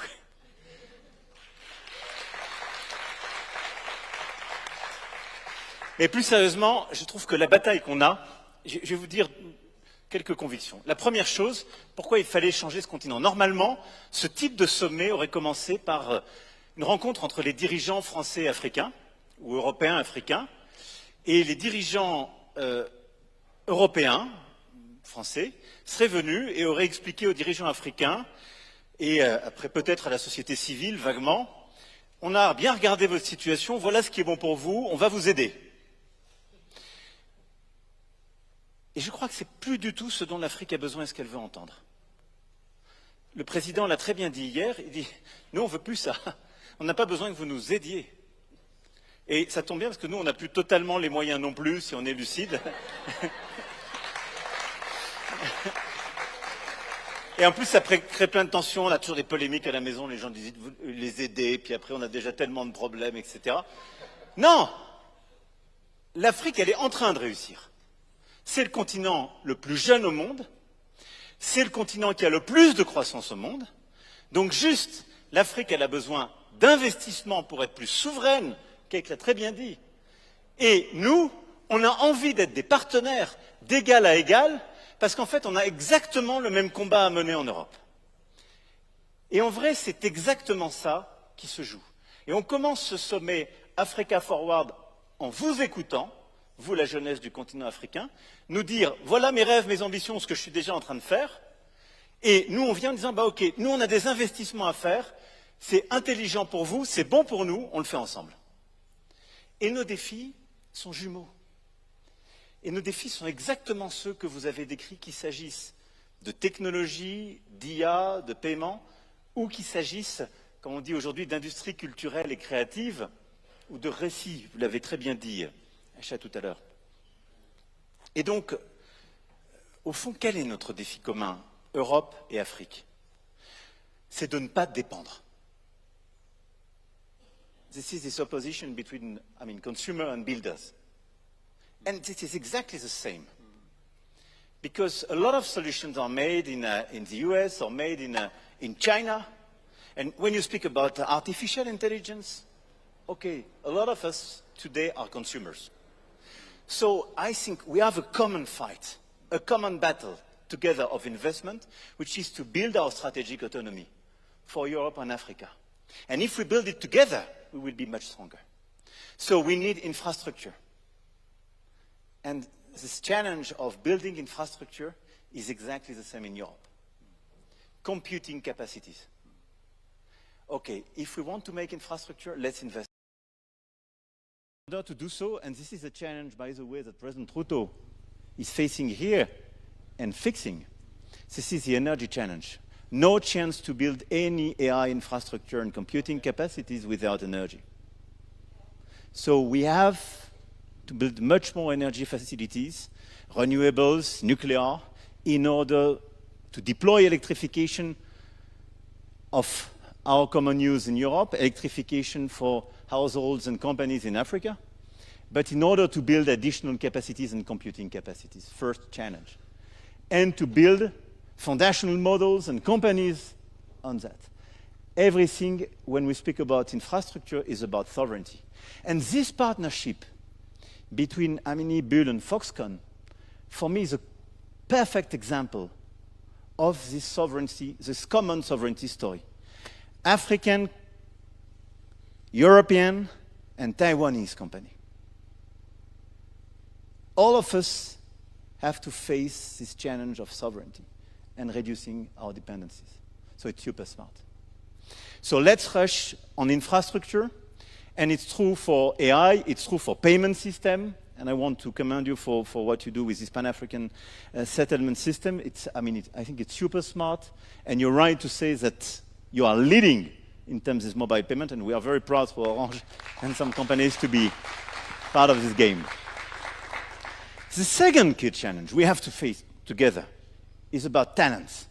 In Europe, and especially in France, we do educate and train a lot of talents. Our key challenge is to provide jobs for them and to make sure that they stay and don't move.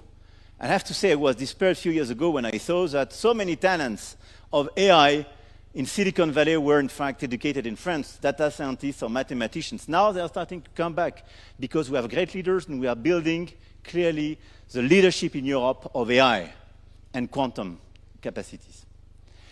And it is exactly the same challenge in Africa. And you were right. You have to train more, and I'm super proud of what we are doing here with the investment of the French Agency for Development and the university to build on STEM and AI, new capacities, new partnerships with our best universities. And this is exactly what we want to do through the continent. How to educate and train more and more talents to make sure that they will be trained here in the best education system, with the best partnership, and they will stay and help the country to develop and help the continent to develop. And this is why we will expand these partnerships between our universities and the African universities. We will accelerate this trend of investment. And this is why I want to thank our companies to clearly accompany this work on Orange during this summit. We'll announce, thank you, Christelle, this 50 digital centers. I think this is extremely powerful, with 1 million young African people being trained through this Orange Digital Center by 2030.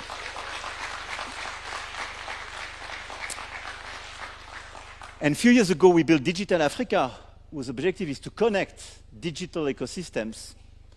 And this is part of this training capacities for your talents, but as well how to make sure that the ecosystem will enlarge and talents will stay.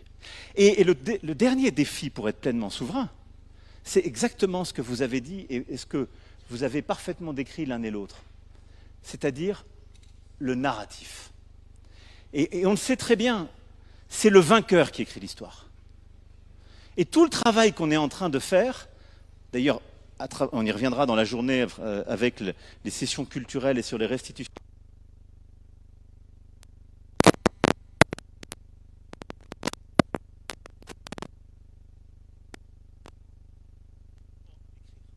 But there's also a contemporary narrative, right? And this can... En tout cas, s'il n'est pas fait par les Africaines et les Africains, il n'y a aucune chance que cette histoire soit la bonne.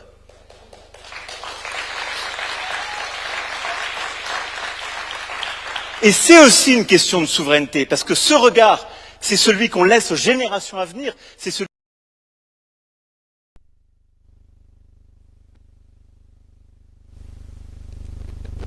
This will give you a greater ability to forge ahead. If you have the right narrative, then will appeal to people who wish to take part. It's about soft power. So it's just as important as infrastructure and talent. You have to have the right narrative, and this narrative enables us to ensure that culture, technology, and the economy are taken as one. However, it's important for this narrative to be written by Africans, and if this is done, then it will have. And that's why I'm extremely impressed by the example. Remarquable, qui est passé par la culture et par l'économie, mais je suis moi très impressionné par ce que le continent est en train de faire. Et au fond, il y a un panafricanisme positif. J'ai adoré ce que vous avez dit sur la marque, mais on a souvent mis le panafricanisme autour de discours qui étaient très négatifs, revendicatifs, un peu revanchards, un peu anti-ceci ou cela. Il y a un panafricanisme qui est celui de votre génération, qui est positif, qui veut juste conquérir tout, bâtir son continent, soulever ses défis, attirer les investissements du monde entier et dire « Moi, je suis là, j'ai envie de bâtir, j'ai pas envie qu'on m'impose des solutions qui viennent d'ailleurs. Je veux développer mon pays, mon continent et choisir. »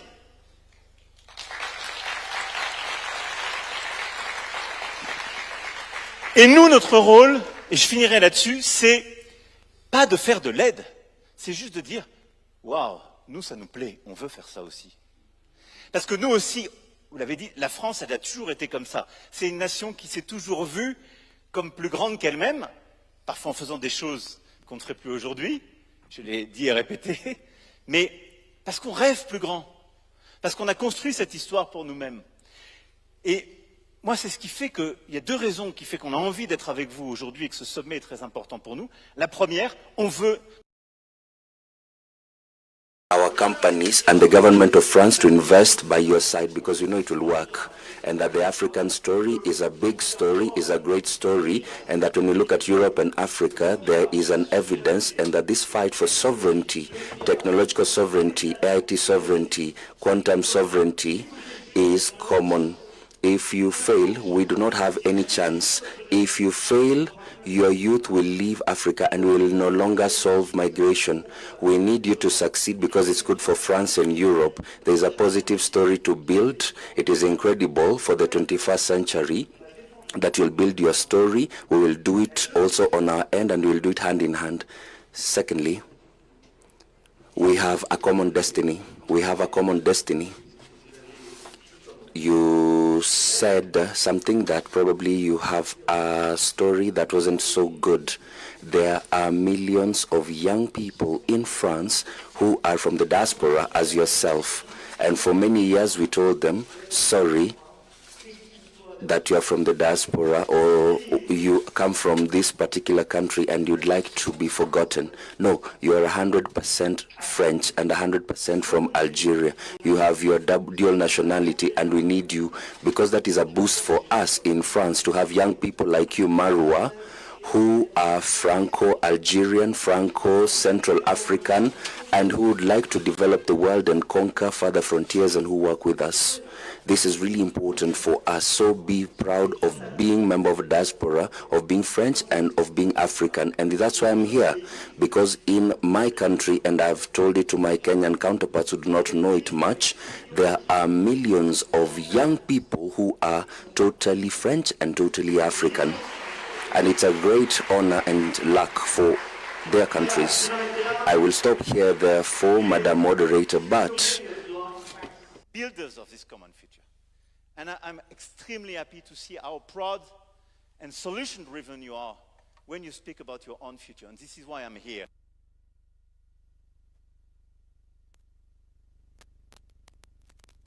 I am leader of a country who wants to be part of that, who wants to invest here, who is very proud of our own past and future. But this partnership, this balanced, generous, lucid, and equal partnership is precisely how we will frame and build our common future. So thank you.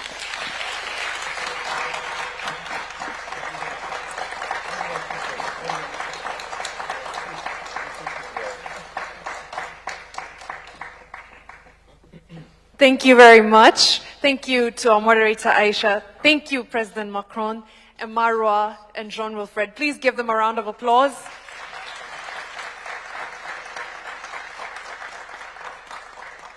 And I love the emphasis, President Macron, on the fact that you can be both, that it doesn't have to be one or the other, and this emphasis on sovereignty as well. I'll also say that something that Jean-Wilfred said about the brand Africa is definitely conversations that I've been hearing happen, and I can't wait to see a time when Muranga tea from Kenya has the same brand recognition that champagne from France has, right? That fish from Lake Victoria has the same brand recognition that salmon from Norway has, right? And we're getting there. We will get there if we continue to have these conversations, but also get something tangible out of them. I know the fear of summits sometimes is that it's talk and talk and talk and there's nothing concrete, but there will be concrete action points from this Africa Forward Summit, and I think that's an amazing thing. We're just about to get into a presentation on a white paper about Africa and innovation in democracy. But before we go there, I think music is something that brings people together, and if there is a song that I feel brings France and Kenya together, and the continent as a whole, is Premier Gawo. Anyone heard it? Mr. DJ, I think we just need a little taste of...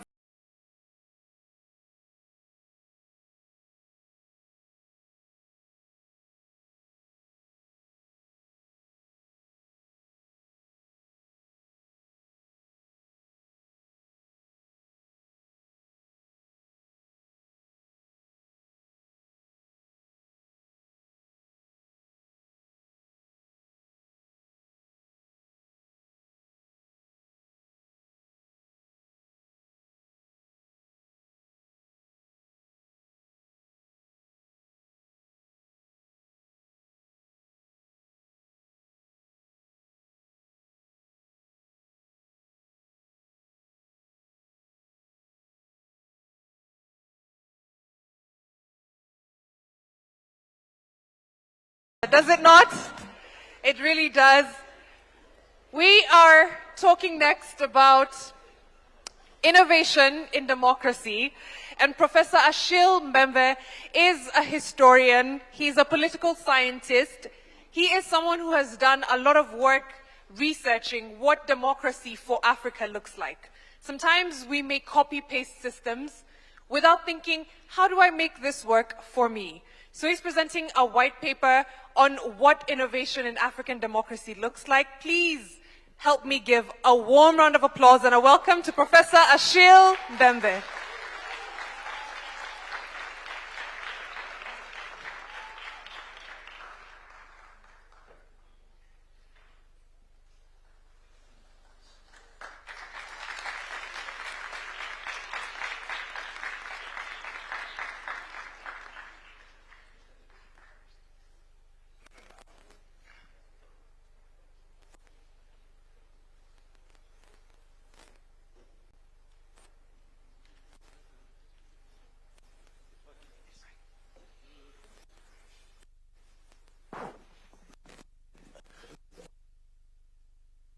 Some formal remarks, but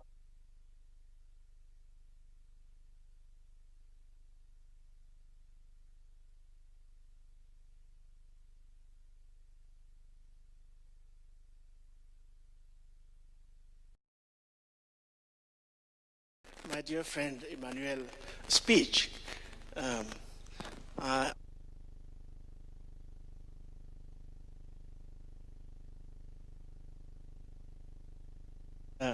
in an African country. So, I knew, I have seen him in action a few times, and I'm very happy that I was able to witness the same energy, the same intelligence, and the same commitment to our continent and to the idea of a common world. He ended with that. I was also delighted to listen to President Ruto and to hear about the efforts he has been engaged in making of Kenya a place where no African feel like a stranger.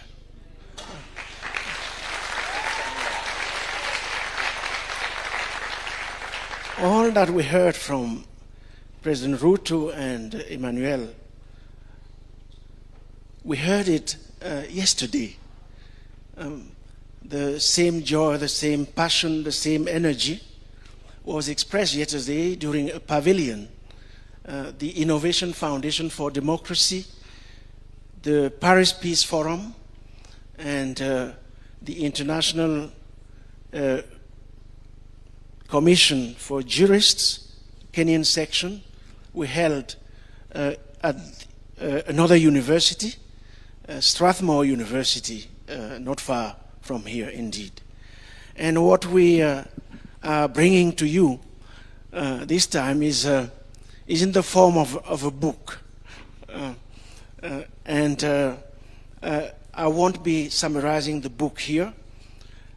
The book contains no less than 60 proposals, which are not proposals for governments, which are not proposals for business, which are proposals for all, beginning with civil society organizations themselves, in the full knowledge that these days governments, business, and civil society and communities have to work together. There's no other way. And that we have to basically invest, as we heard this morning, in our communities and societies' resources, in their strengths, being inclusive, if we are to address the challenges ahead of us. I'll end these very quick comments with one word which came to me as I was listening to the conversation we have had this morning. When it comes to telling the world what Africa is all about. I will say it in French because I really haven't found a proper translation in English. I hope that the translators will do their job. L'Afrique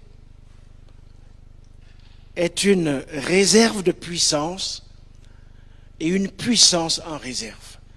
I believe that that's what I heard this morning, and I would like to leave it at that. So this is the book. Voilà. It's a lot of reading for the two presidents, but since they read so well, I'm sure that they go through it. Thank you very much, and excellent. Let's see maybe let's see. Thank you very much. Thank you very much. Thank you. Bravo.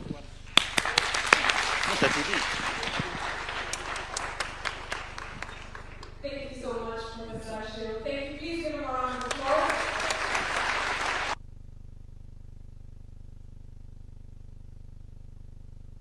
President Ruto and President Macron a warm round of applause for co-hosting this summit. This is just the beginning. This is day one. I cannot wait to see what the next 2 days bring.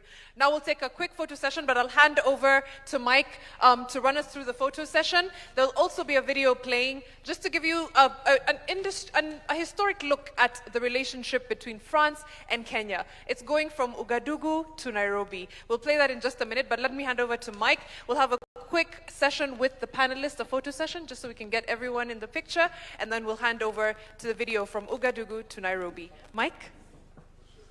All right, thank you. A clap for Mariam, please, for moderating us very well. Thank you. Your Excellencies, I'll just request that we step forward. I'll request that the panelists may also join the presidents for the photo session. Just initially the first panelist, please. Just the ones who spoke.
L'entrée avant le des examens.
have a glimpse of what we did since 2019 and then 2023. So we are starting with the two artists that you know. Tabiso Vili from South Africa and Inka Kenzia. It's not working. Thank you so much for being here. Thank you for the invite. So can you explain us your work and what is the relationship between us, like Monza, the government, and what we are trying to do for the future, in few words? Yeah. So our project is not much working. It's going to be Kwasuka Sukela, which is a Zulu word for once upon a time or in the beginning. So we collaborated together in 2023 to research with different poets the different origin stories across Africa. And then we took those origin stories and then we transformed them into poetry that explores a new African origin story in relation to science and the Big Bang and spirituality as well. We did that with 4 poets, with immersive language. We've had a long partnership as well since 2019, with Citizen Africa, with Tosi. So we've been working on a lot of immersive work and are excited to keep working together in this African and French collaboration. So you're going to see the work inside of the box, but Inka is the designer. Can you please explain us how did you work? Yes, thank you so much. So thank you for seeing that. We collaborated with AI on this as well, but also really focused on bringing as many fine artists and artists into the work. So all the elements that you see in there that are animated also are coming from humans that are doing beautiful work across the years. It's also been great because this work has been adapted to Dome and VR, so it's been able to be seen in these various formats, and the work translates fantastically into that. Musicians as well, traditional musicians, really, really beautiful work within that. So we're really excited to share this with you. We're also excited that there are opportunities like these for everyone, for artists to be collaborating together, that is artists within Southern Africa and also just across the continent. It's been an absolute delight, so thank you kindly. And normally it is used to be broadcasted in a planetarium, and I was talking to some people of your staff, and they were telling us that you have a planetarium, so it would be a real honor to bring those work of art into it. So second one is a Mensa production from the beginning to the end. So Michael is the architect of everything. So we've been working with him since 2019.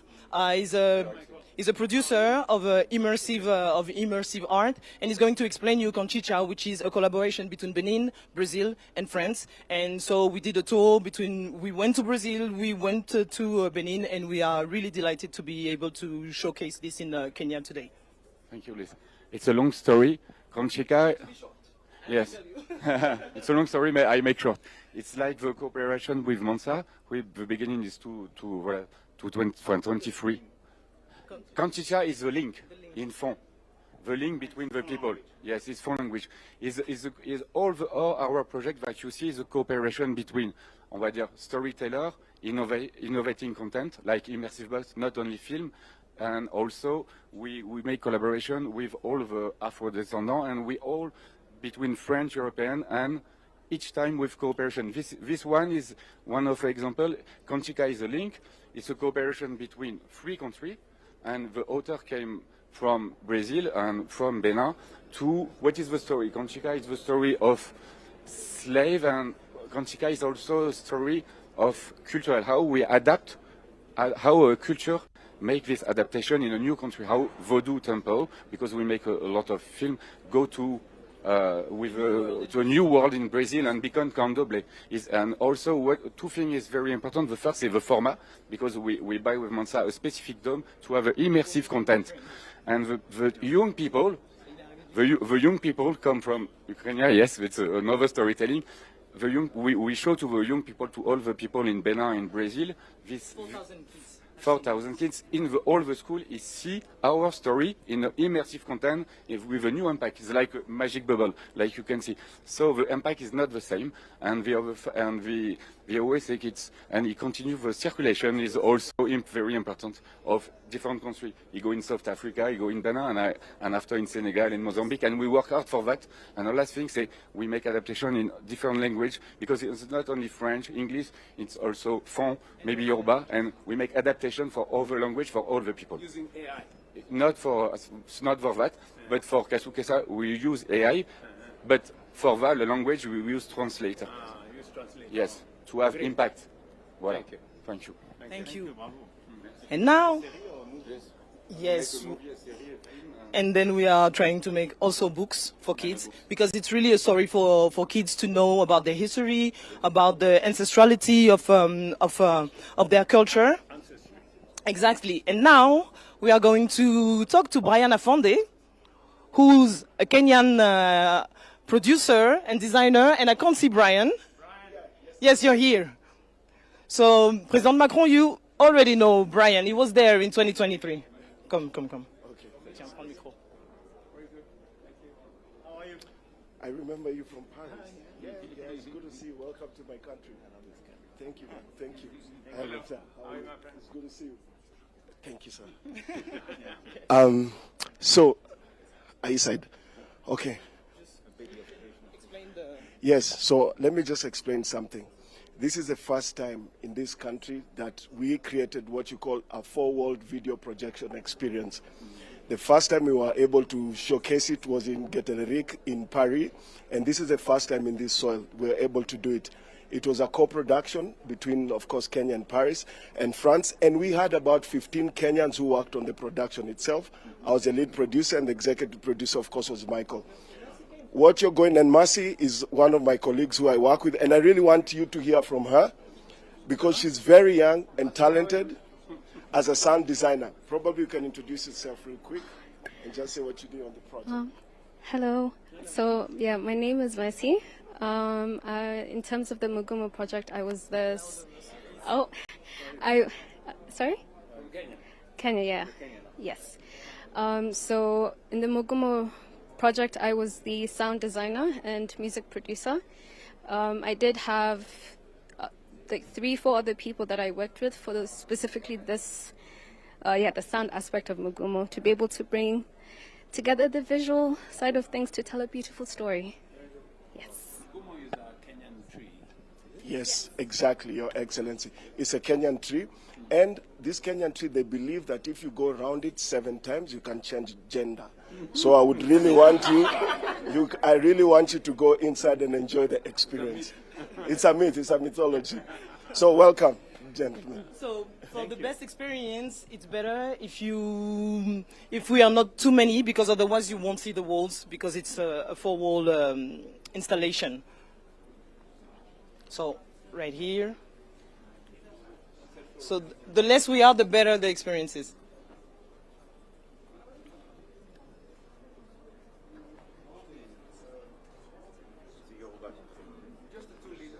Yes. Thank you.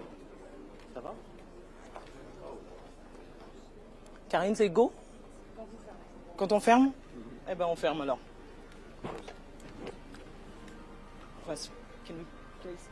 Can we be in the middle? It's going to be long. So we're starting with the Mugumo tree.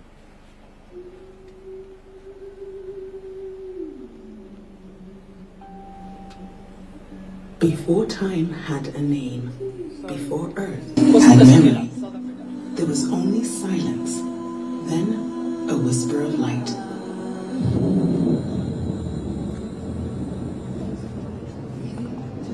One became many, many became form, and form became life. From the heavens, a gift descended, not as thunder, but as a breath, a blessing. It touched the earth, and the earth remembered.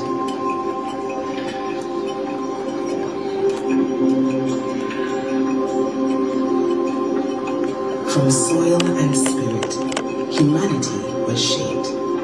Gikuyu, guided by light. Mumbi, the mother of becoming. Beneath the Mugumo tree, heaven and earth spoke as one. Seasons turned, hands built, life expanded. But even in abundance, the heart longs. So Gikuyu came to the sacred tree, not with words, but with sacrifice. And through fire and surrender, his prayer grows. And the heavens answered. Where there was absence came presence. Where there was longing came joy, life restored.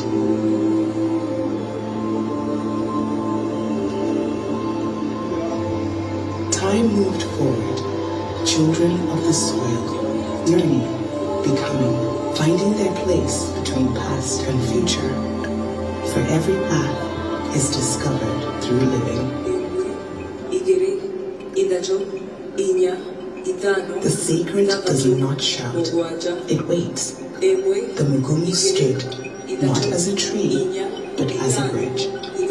And in its presence, transformation was awakened. The child returned, no longer the same. The land bore witness, the family understood, and the Mugumu remained silent, eternal, keeper of secrets, guardian of becoming. There's a second one. Karim, this is from Tisha. This is in Benin with the Ministry of Culture. So you are in the Palace of Abomey.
last one from South Africa. The planets are a woven tapestry, shifting life source into existence behind our eyes. Pupils and masks we wear to hide the identity of almost gods. A pair of claws rake the dark. Fertile soil this fabric of black. An ode to Menefati, whose maker crawls upon her face, naive, dispersed in surrender to creation, the innumerable one. With the wind as the wood, and the soul as the flesh, we are bone dressed in breath, we are home swept of ash, we are life licked by death. Clothed in light and dripping smoke, we pray our mouths shut, we fever dream our bodies into the curve of a sinking God. And on the final day, the artist adds paint. Some places a spill, others leaning for spray. We are the holy type, weaving spells once cast by those long past to keep this world breathing. These tales keep grandfather sun and grandmother moon in place.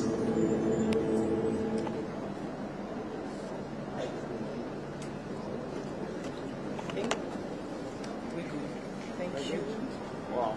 So this was great track, but you need to imagine it's a planetarium of 200 people watching this. 4,000 kids. It's phenomenal for history because immersive is the best way to tell stories that are not tangible. You know, mythologies and all that kind of stories. So for us, it's a real tool to go a little bit more far than what we can do in films or on books. So yes, this is a tool, and the sensei is really supporting us for this. They really supported us, so it was a real pleasure to do it. And we are now learning to work between different continents, thinking of circulation, distribution, co-production. It's really important for us to be able to do something that is not only rooted in Paris, but that is just like, that has an international dimension. So thank you. Thank you for attending.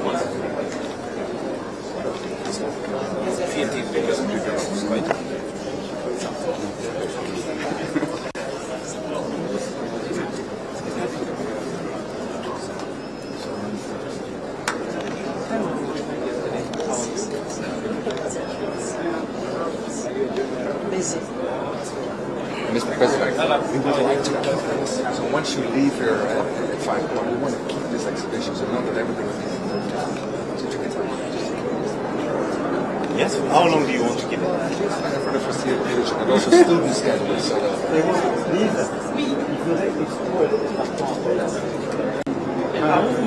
Parce qu'en fait, so also the students can engage. Okay, so we need to just check with the technique because we have the... I consider it as this.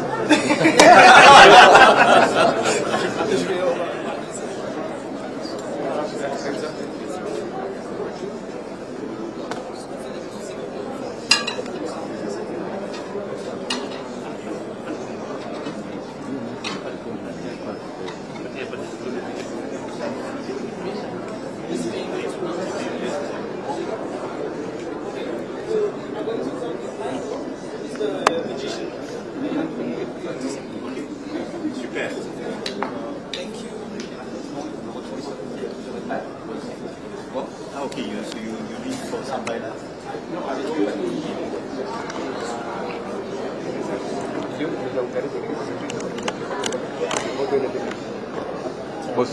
No, tu ya pequeña.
Commissioner.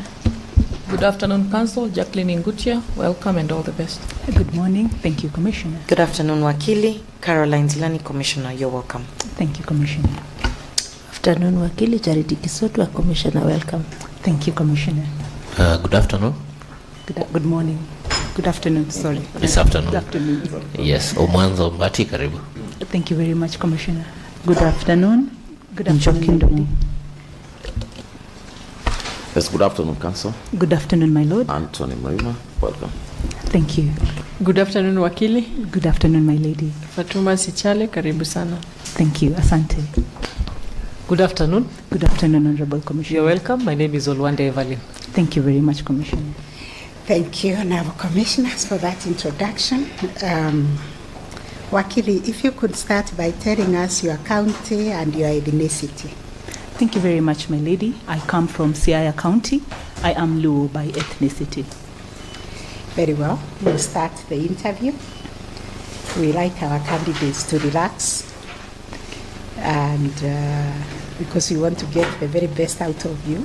Yes. Even the water in front of you is yours. You can sip if you want. If you could start by telling us your key competencies and how you intend to bring them to bear to this position of a judge of Environment and Land Court. You could also tell us what you envisage to be the responsibilities of a judge of ELC. You have 5 minutes to do that. What if you could claim a stake on what's set to be the biggest IPO ever, starting with just $500? Everybody's talking about Elon Musk's SpaceX IPO. It's all over the headlines. Forbes, Wall Street Journal, Bloomberg, CNBC called it the big market event of 2026, and the New York Times predicted that this IPO is going to unleash gushers of cash for Silicon Valley and Wall Street. So what is it that's so special about this IPO? Well, according to former tech executive and investing legend Jeff Brown, it's actually not about launching rockets to Mars or satellite internet or anything you've probably heard from the media. It's actually much bigger than that, because this IPO is actually a key part of Elon Musk's secret AI master plan, a plan that's set to unlock the full power of artificial intelligence, unleashing what he is calling and predicting will be a $1 quadrillion new wealth wave. And yes, you heard that right, $1 quadrillion. Now, just to put that into perspective, that would be enough to send a check for $2.8 million to every single man, woman, and child in America. That's how big this opportunity is. Now, here's the best news for you. I recently sat down with tech investing legend Jeff Brown to get all the details on this opportunity. And as you may know, Jeff is a former tech executive who picked Bitcoin, Tesla, and Nvidia before they exploded higher. And in this interview that you're about to watch, he's going to show you how to claim your stake in SpaceX before the company does in fact go public. It is set to be the biggest AI IPO ever. And to be clear, you don't need to have connections in Silicon Valley. You don't need to be an accredited investor, and you don't need to be rich. You can get started with as little as $500 and right from your very own computer. You've got to click on the link you see on the screen right now. Watch the short interview, get all the details, and then when SpaceX does go public this year, it could be the biggest payday of your life.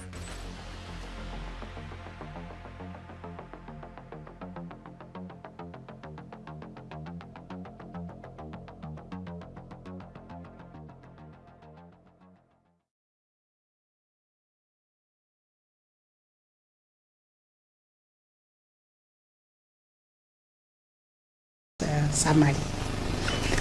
Thank you very much, my lady, Chief Justice.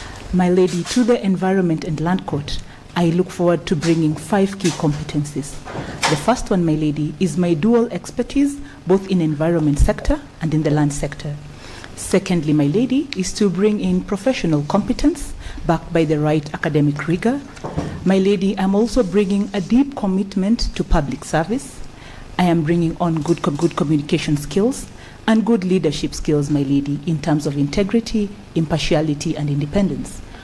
On my dual expertise, my lady, on the environment front, having been the secretary at the Environment Tribunal from 2019, my lady, I do not only bring dispute resolution in environment sector, I also bring representation of this country at international fora. at the regional level as well, where I was in a 4-year task force from the AU, and we came up with the regional ocean governance strategy, and also locally in a number of task forces. My lady, what is my value proposition in environment? To bring in new and emerging expertise. This, for instance, in the area of nature rights, in the area of climate justice, in the area of ecocide, defending human rights defenders, and environmental social governance, commonly known as ESG. As regards land, my lady, I have worked with the National Land Commission from its inception. This, my lady, has allowed me not only to have dispute resolution in terms of land, but to be in the process of alienation of land in this country. My lady, I have reviewed how land is lost, whether by administrative lapses or by fraudulent actions. I have seen the human face of dispossession of land in this country. I have also been able to see the joy in Wanjiko's face when their land has been given back to them. And I have also been able to be in land reform. So what is my value proposition in the land department? My lady, it is for us as part of the judiciary to give answer to the land question. For a very long time in this country, we've dealt with the land question. It is about time our children got the land answer. As regards my professional competence, my lady, I am an advocate of the High Court, I'm a chartered arbitrator, I'm a certified mediator, and also a certified secretary. This professional competence, my lady, is backed by my academic qualification, which is in 2 bachelor's degrees, which I did concurrently at the University of Nairobi in law and in finance. I also bring 2 master's degrees, which I also did concurrently by pushing myself, my lady, to be able to accomplish them in 2 years in diplomacy, and public policy. I have 2 public postgraduate diplomas, and I'm also currently undertaking my research. My lady, what is this evidence of and the value proposition? Hard work. I have followed the interviews, my lady. I know you want a hard worker and a tractor, as you sometimes put it. And this, my academic pushing, is evidence that I will come and bring hard work. This competence, my lady, has also been recognized, first, by His Excellency, the President of this country, by giving me the Order of Grand Warrior. The head of public service has in November last year also awarded me with the award of financial propriety, an award that he has also been able to give me. The judiciary, my lady, has also seen my achievements in the year 2019-2020 when the tribunal that I had was ranked as the best environment tribunal. But my most notable achievement, my lady, is in the Kilimanjaro movement. This movement is a coming together of rural women from across 20 African countries. They came together to be able to have a charter of demands, to be able to at least get a land title. They were able to climb Mount Kilimanjaro, and they presented their charter of demands. I was a part of this process as a facilitator, and the African Union recognized them. This has been my best achievement so far in the environment and land sector. My lady, I also bring to the fore good communication skills, both in writing and oral.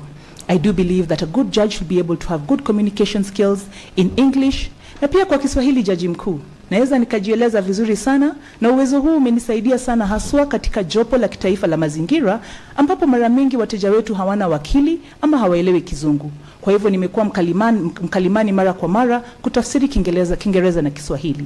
Na pia katika tume la kitaifa la mashamba, mara nyingi tunaenda kufanya kazi na watu katika vijiji vidogo vidogo.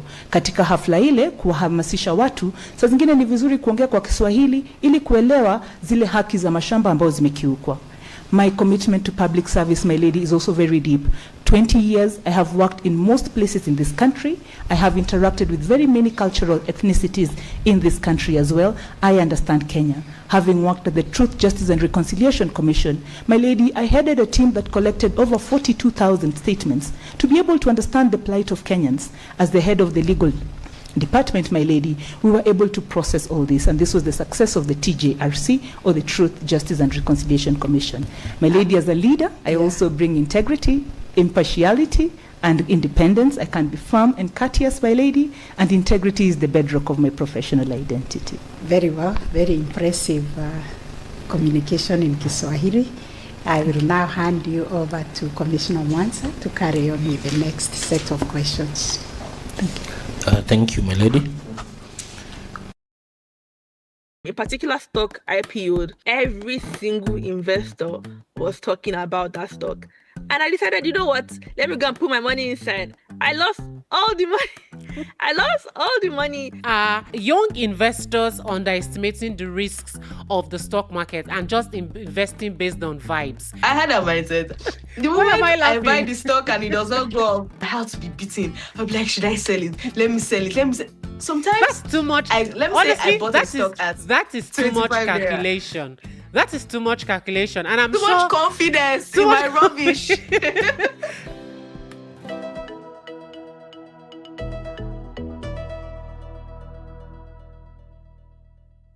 Today we're talking about money and how to make it. Now, back in the day, you might have gotten your financial advice from your parents or even the bank.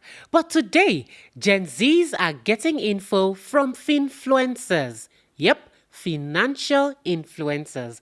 And a lot of them are young and even in their early to mid-20s. And they have millions of followers on social media. So how do you become a finfluencer? And are finfluencers empowering youths or quietly exposing them to financial harm? I am Nkechi Obonna, and this is Focus on Africa, the conversation. Now today I'm joined by 23-year-old finfluencer from Abuja. Her name is Achieva Omoba Jesu, and 24-year-old investment analyst Gbemini Shokweju from Lagos. Hello, ladies. Hi, Nkechi. How are you doing? Thank you so much for taking out the time to join us. Actually, you started investing very early. You must have suffered some financial loss, probably from an investment that went bad or an advice you picked up wrongly and it did not turn out to be what you expected. Talk me through what that was and if you shared it online. To be very honest, at the beginning stage, genuinely, I lost money. But then I do not see it as a bad thing, right? Because every time I think back about it, I'm actually grateful I had those losses because I would have not learned properly if I was always lucky. And then because I was a novice, it was so easy for me to sell. I could buy today, and then I had the novice mindset. Most novices have this mindset that if they buy a stock, because they've bought and they've put their money there, it means that the stock price is supposed to go up. I had that mindset. I've met people that had that mindset too before. So yes, the moment I buy the stock and it does not go up, I'm like, why is it not going up? What's going on? Then the next day, if I see it is down again, my heart will be beating. I'll be like, should I sell it? Let me sell it. Let me sell. Sometimes that's too much. Honestly, I bought a stock at that is too much calculation. That is too much calculation, and I'm too much confidence in my rubbish. That's too much calculation and confidence, because I'm sure that's also what's putting a lot of people off from doing their homework. And so, Gbemini, let me also ask you this: are young investors underestimating the risks of the stock market and just investing based on vibes? Because I've seen that quite a lot, especially on social media. Some people just say, you know what, because Archie spoke about it, it's the vibe, everyone is doing it, let me just jump ahead and do it. Are they underestimating the risks of the stock market? Yes, I think they are sometimes. And not even in the way that they can lose money, also in the way of even collecting your money back. There are some stocks that are not even liquid at all. Like, you can buy a stock and before you sell it, I know somebody that bought a particular stock and has not been able to sell it for over 2 years. And he has made money on the stock, but just had not been able to sell it. So you underestimate the market when you don't do enough research. When you buy a stock thinking that, because everyone is talking about it, let me go and invest inside. And then when it's time to sell, you made money, you can see your money, you can open your app, see your money, you're making your money, you have made 100% gains, but you cannot repatriate your money. Or you buy into a stock when the stock is already at a very high price because everyone is talking about it. And then you start losing money and you're like, had I known. If you had done enough research, you would have waited for the stock price to, come down a bit before you put money inside, and then again, it to rally back up. Now, let's talk a bit about Africa's stock markets, because in recent months, we have seen that stock markets are rallying in many African countries. Now, what a rally means is there is a sustained increase in the prices of stocks and bonds and other types of available investments. Now, Gbemini, does this mean that African economies are actually improving, or there is just this very short wave that will soon pass? For me, I don't think this is a short wave at all. I think this is, a new stance of, rally in the African market generally. For you to know how any market is going to, do generally, you look at the macroeconomic conditions. And if you look at most African countries, the likes of Ghana, Nigeria, Kenya, Angola, and the rest of them, we're seeing a downward trend of inflation. We're seeing foreign exchange being stable. We're seeing, foreign reserves also, on an upward trend. We're seeing the markets generally very, very looking for lack of better words, the market generally looks good. So we're seeing investors come into these markets to invest. So we're seeing investors in markets like the Ghanaian Stock Exchange, the Nigerian Stock Exchange, South African Stock Exchange, and the Nairobi Stock Exchange. So for example, now in Nigeria, we're seeing investors come in, buy bonds, treasury bill stocks. We're seeing stocks rally to different points. We're seeing investors pick into, very fundamentally sound stocks generally in Nigeria and across, the African region for stock markets that are very liquid, where we see investors being able to take out their money as fast as they're able to bring it in. Right. Bemini, but is this current boost in the various stock markets across the continent, is it what is influencing young people's decision to participate, or is just the fear of missing out? So for me, I think without even the financial literacy, we will not see anybody. We will not see any Gen Z in the market. We will still keep seeing the adults that already have an idea of what the market is in the market. So I think for me, what is driving this boost of people wanting to invest, is the amount of financial we're seeing being pushed out, and then also we're seeing gains, right? So when we're seeing gains, you're right, we're seeing gains because when we're seeing gains in the market, people want to like jump in and enter the gains. Imagine me now seeing a 50% equity fund, and I'm like, if I had invested January, I would have made 50% by now. And in my mind, I'm like, let me enter now. Let me try to see, let me see how well I can, keep this money and make this money grow for the end of the year. So I mean, there's FOMO there playing a part of it as well. But there's also the rise. I'm telling you, if you go on Instagram, Twitter, if you go on TikTok, you will see at least a lot of videos. Even before I met Achieva now, I had seen her videos online. And I'm sure other people have seen her videos as well. So if you see those people, you'll be like, oh my God, they're talking about something that sounds interesting. And it's about money. I have money in my savings. Let me quickly bring it out and make double my money. Let me quickly bring it out and, have interest in my money. Achieva, Achieva, you have something to say. I see you itching to say something. Go ahead. She's very, very much correct. Because the wave at which everybody's talking about investor these days is crazy. And yes, people will only talk about what is bringing them money, right? So if it's not sweet, people will not talk about it. So yes, I think that is also like gingering more people to buy, right? Another thing is like exactly what she said. Inflation is reducing. Inflation is going down. Hopefully that this whole war thing doesn't make it go back up. But yes, inflation is currently going down. A lot of analysts has forecast already that this year inflation could go down to even single digits. Hopefully that plan goes well, because at least when that happens, right, there's more money for people to invest, right? And things would get cheaper for the common man. So that way, because the average Nigerian have this common saying that now who don't chop, they save or invest. Because what that translates to is that's pidgin for it is who has eaten that would have spare money to invest. Who has eaten? Right. Exactly. I hear you. I hear you when you say that. But I want to bring in the aspect of fintechs. Now, we know that last year, Nigeria's stock market attributed over 80% of the stock buyers coming from fintech apps. That is an astronomical number. I want to ask you too, what role is technology playing as we see more young people trooping into African stock markets? Actually, I'll start with you. See, technology is currently playing the best thing it can play right now in terms of the financial market. Tell us about it. I don't know what anybody has to say about technology, that technology has done more harm than good. For me, it has done more good. Because if we look back in those days, even back to 2008, where there was a stock market crash, right? Those times when people buy shares, they deliver the certificate to them at home, right? And Another thing I figured out was, even then, if you buy from an actual, even till now, if you go and meet a broker and tell him to buy for you, you don't know what the market is saying. There's a very high chance he's going to lie to you about the price because you can't see it. So you that you're a novice, you don't know how to go about it. You just call your broker and you're like, oh, can I send you money? I'm to buy this number of units of this particular stock. And let's say the stock is actually 20 naira per unit. He can tell you it's 25 naira. And you tell him, oh, buy this number of units, because it will not tell you, oh, buy 20 million naira worth of it. It will just tell you, buy a particular number of units. And let's say the number of units you want to buy is supposed to be what? 20 million. We'll tell you it's 25 million because obviously he has added his own money and he's going to cash out from there. So technology now has helped us to see the real life price, right?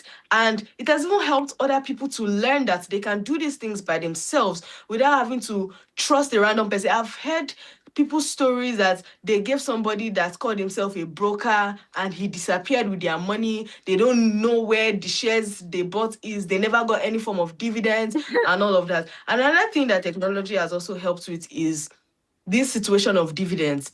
Some people think it's a salary stuff that just put your money every single month, you get salary. They don't know how it works, but with technology now, people have been able to gain more knowledge that, okay, there's actually a qualification date. There's a qualification period. It's not some stocks, very few stocks in Nigeria though can say they want to give you monthly, right? But it's mostly in the US stock market. You can see some that gives monthly. Some, I think some even give weekly, right? But for Nigeria, maybe like quarterly, biannually, or some even once in a year. Right. But with So technology, actually, I we want can to see all bring of in this. I want to bring in Gbemini very quickly. Gbemini, what's the biggest mistake first-time Gen Z investors make from what you've seen so far? I think the biggest mistake is definitely FOMO, trying to jump into something because everyone else is doing it without doing proper research. I am a big advocate of doing research. I'm a very, very big advocate of doing research. And not just research that, oh, somebody told me, or Gbemi told me, or, oh, my broker told me, or somebody, I saw it online. No. Is you sitting down, opening your system or your phone, trying to just, figure out what the best investment is for you? Because, I mean, not everybody is meant to be a stock market investor. Some people are just meant to put their money in mutual funds. Not everybody is meant to be a crypto investor, or not everybody's meant to be a real estate investor. When you figure out what your own investment persona is, when you figure out what your risk appetite is, then you can decide, okay, this is what fits for me, and this is how I'll go about my own investing. I think people just try to jump into everything. I think Achieve already spoke about that, but people just try to jump into everything, try to like enter the new thing, and it doesn't work out well for everybody. It happened to me. Let me give an example of what happened to me. When I started investing, I had been researching in fact, I had been researching for about 3 months. Before I put any money inside my investments, I had been researching for 3 months. But at the time, a particular stock IPO'd. And when the stock IPOs is when the stock is coming to the market for the first time. So, every single investor was talking about that stock. And I decided, you know what? Let me go and put my money inside. I lost all the money. I lost all the money. And it made me realize that, and that made me just go back. Yeah, that made me just go back and realize that, you're not meant to invest in a stock when it just IPOs. You're meant to wait for the stock to, be in the market for a while, then understand the fundamental value of the stock before you start investing in. And that's something that if I had did a bit more research, I figured out. Now, Gbemini, we understand that some of these advice from finfluencers like Achi could be sponsored by certain companies or by financial institutions or corporate bodies. Now, are you concerned that influencers may be creating a new form of misinformation, or are they really helping financial literacy, especially online? So I love the fact that these financial influencers are beginning to push a bit more, information out there and beginning to make finance, quote unquote, more cool, right? Everybody wants to get in it. Everybody wants to buy stock. Everybody wants to buy a treasury bill. Now it's becoming something that is more cool. So I really love that. But then I'm also a bit skeptical sometimes about the information that people put out there, because sometimes I see people make videos and I'm like, this video is factually very wrong. Like, what you're saying is very wrong. And because a lot of people are still not financially literate, they still take what these people say hook, line, and sinker. And the truth is that for anybody that wants to become popular, quote unquote, online, if you talk about money, you will definitely get the followers, you will get the likes, you will get the shares, because everybody wants to know about money. Everybody, every single person. I don't think there's any part of the world that people don't want to know about money. You have people that have billions of naira and are still looking for the next investment to make them trillions of naira. So everybody wants to know about money, right? So I mean, people come online and they realize that, this thing I can use it to, lure people into my channel, use it to lure people into my page, make money, and then, I sell them information. There was a point where I started my finance journey where I started to go online, read, because people always want more to be spoon fed. If I can say that, people want more to be spoon fed than for them to actually go and sit down and do the like hard work, which is research what to put your money in. I feel like my Right. own charge to people, is to also become your own financial Okay. advisor, not just depend on somebody. Right. Yeah, I think that's what I would. At this point, I need Archie to respond because she's a finfluencer and you're talking about people like her. Archie, you have something to say. I can see you itching to say something.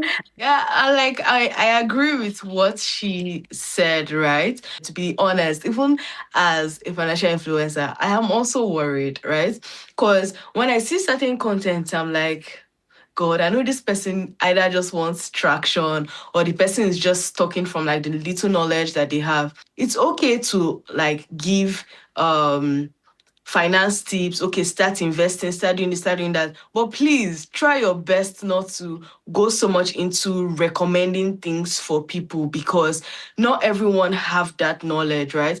For example, I pay so much for knowledge, and in the past 1 year, I have paid over $5,000 just to learn. Like, I pay.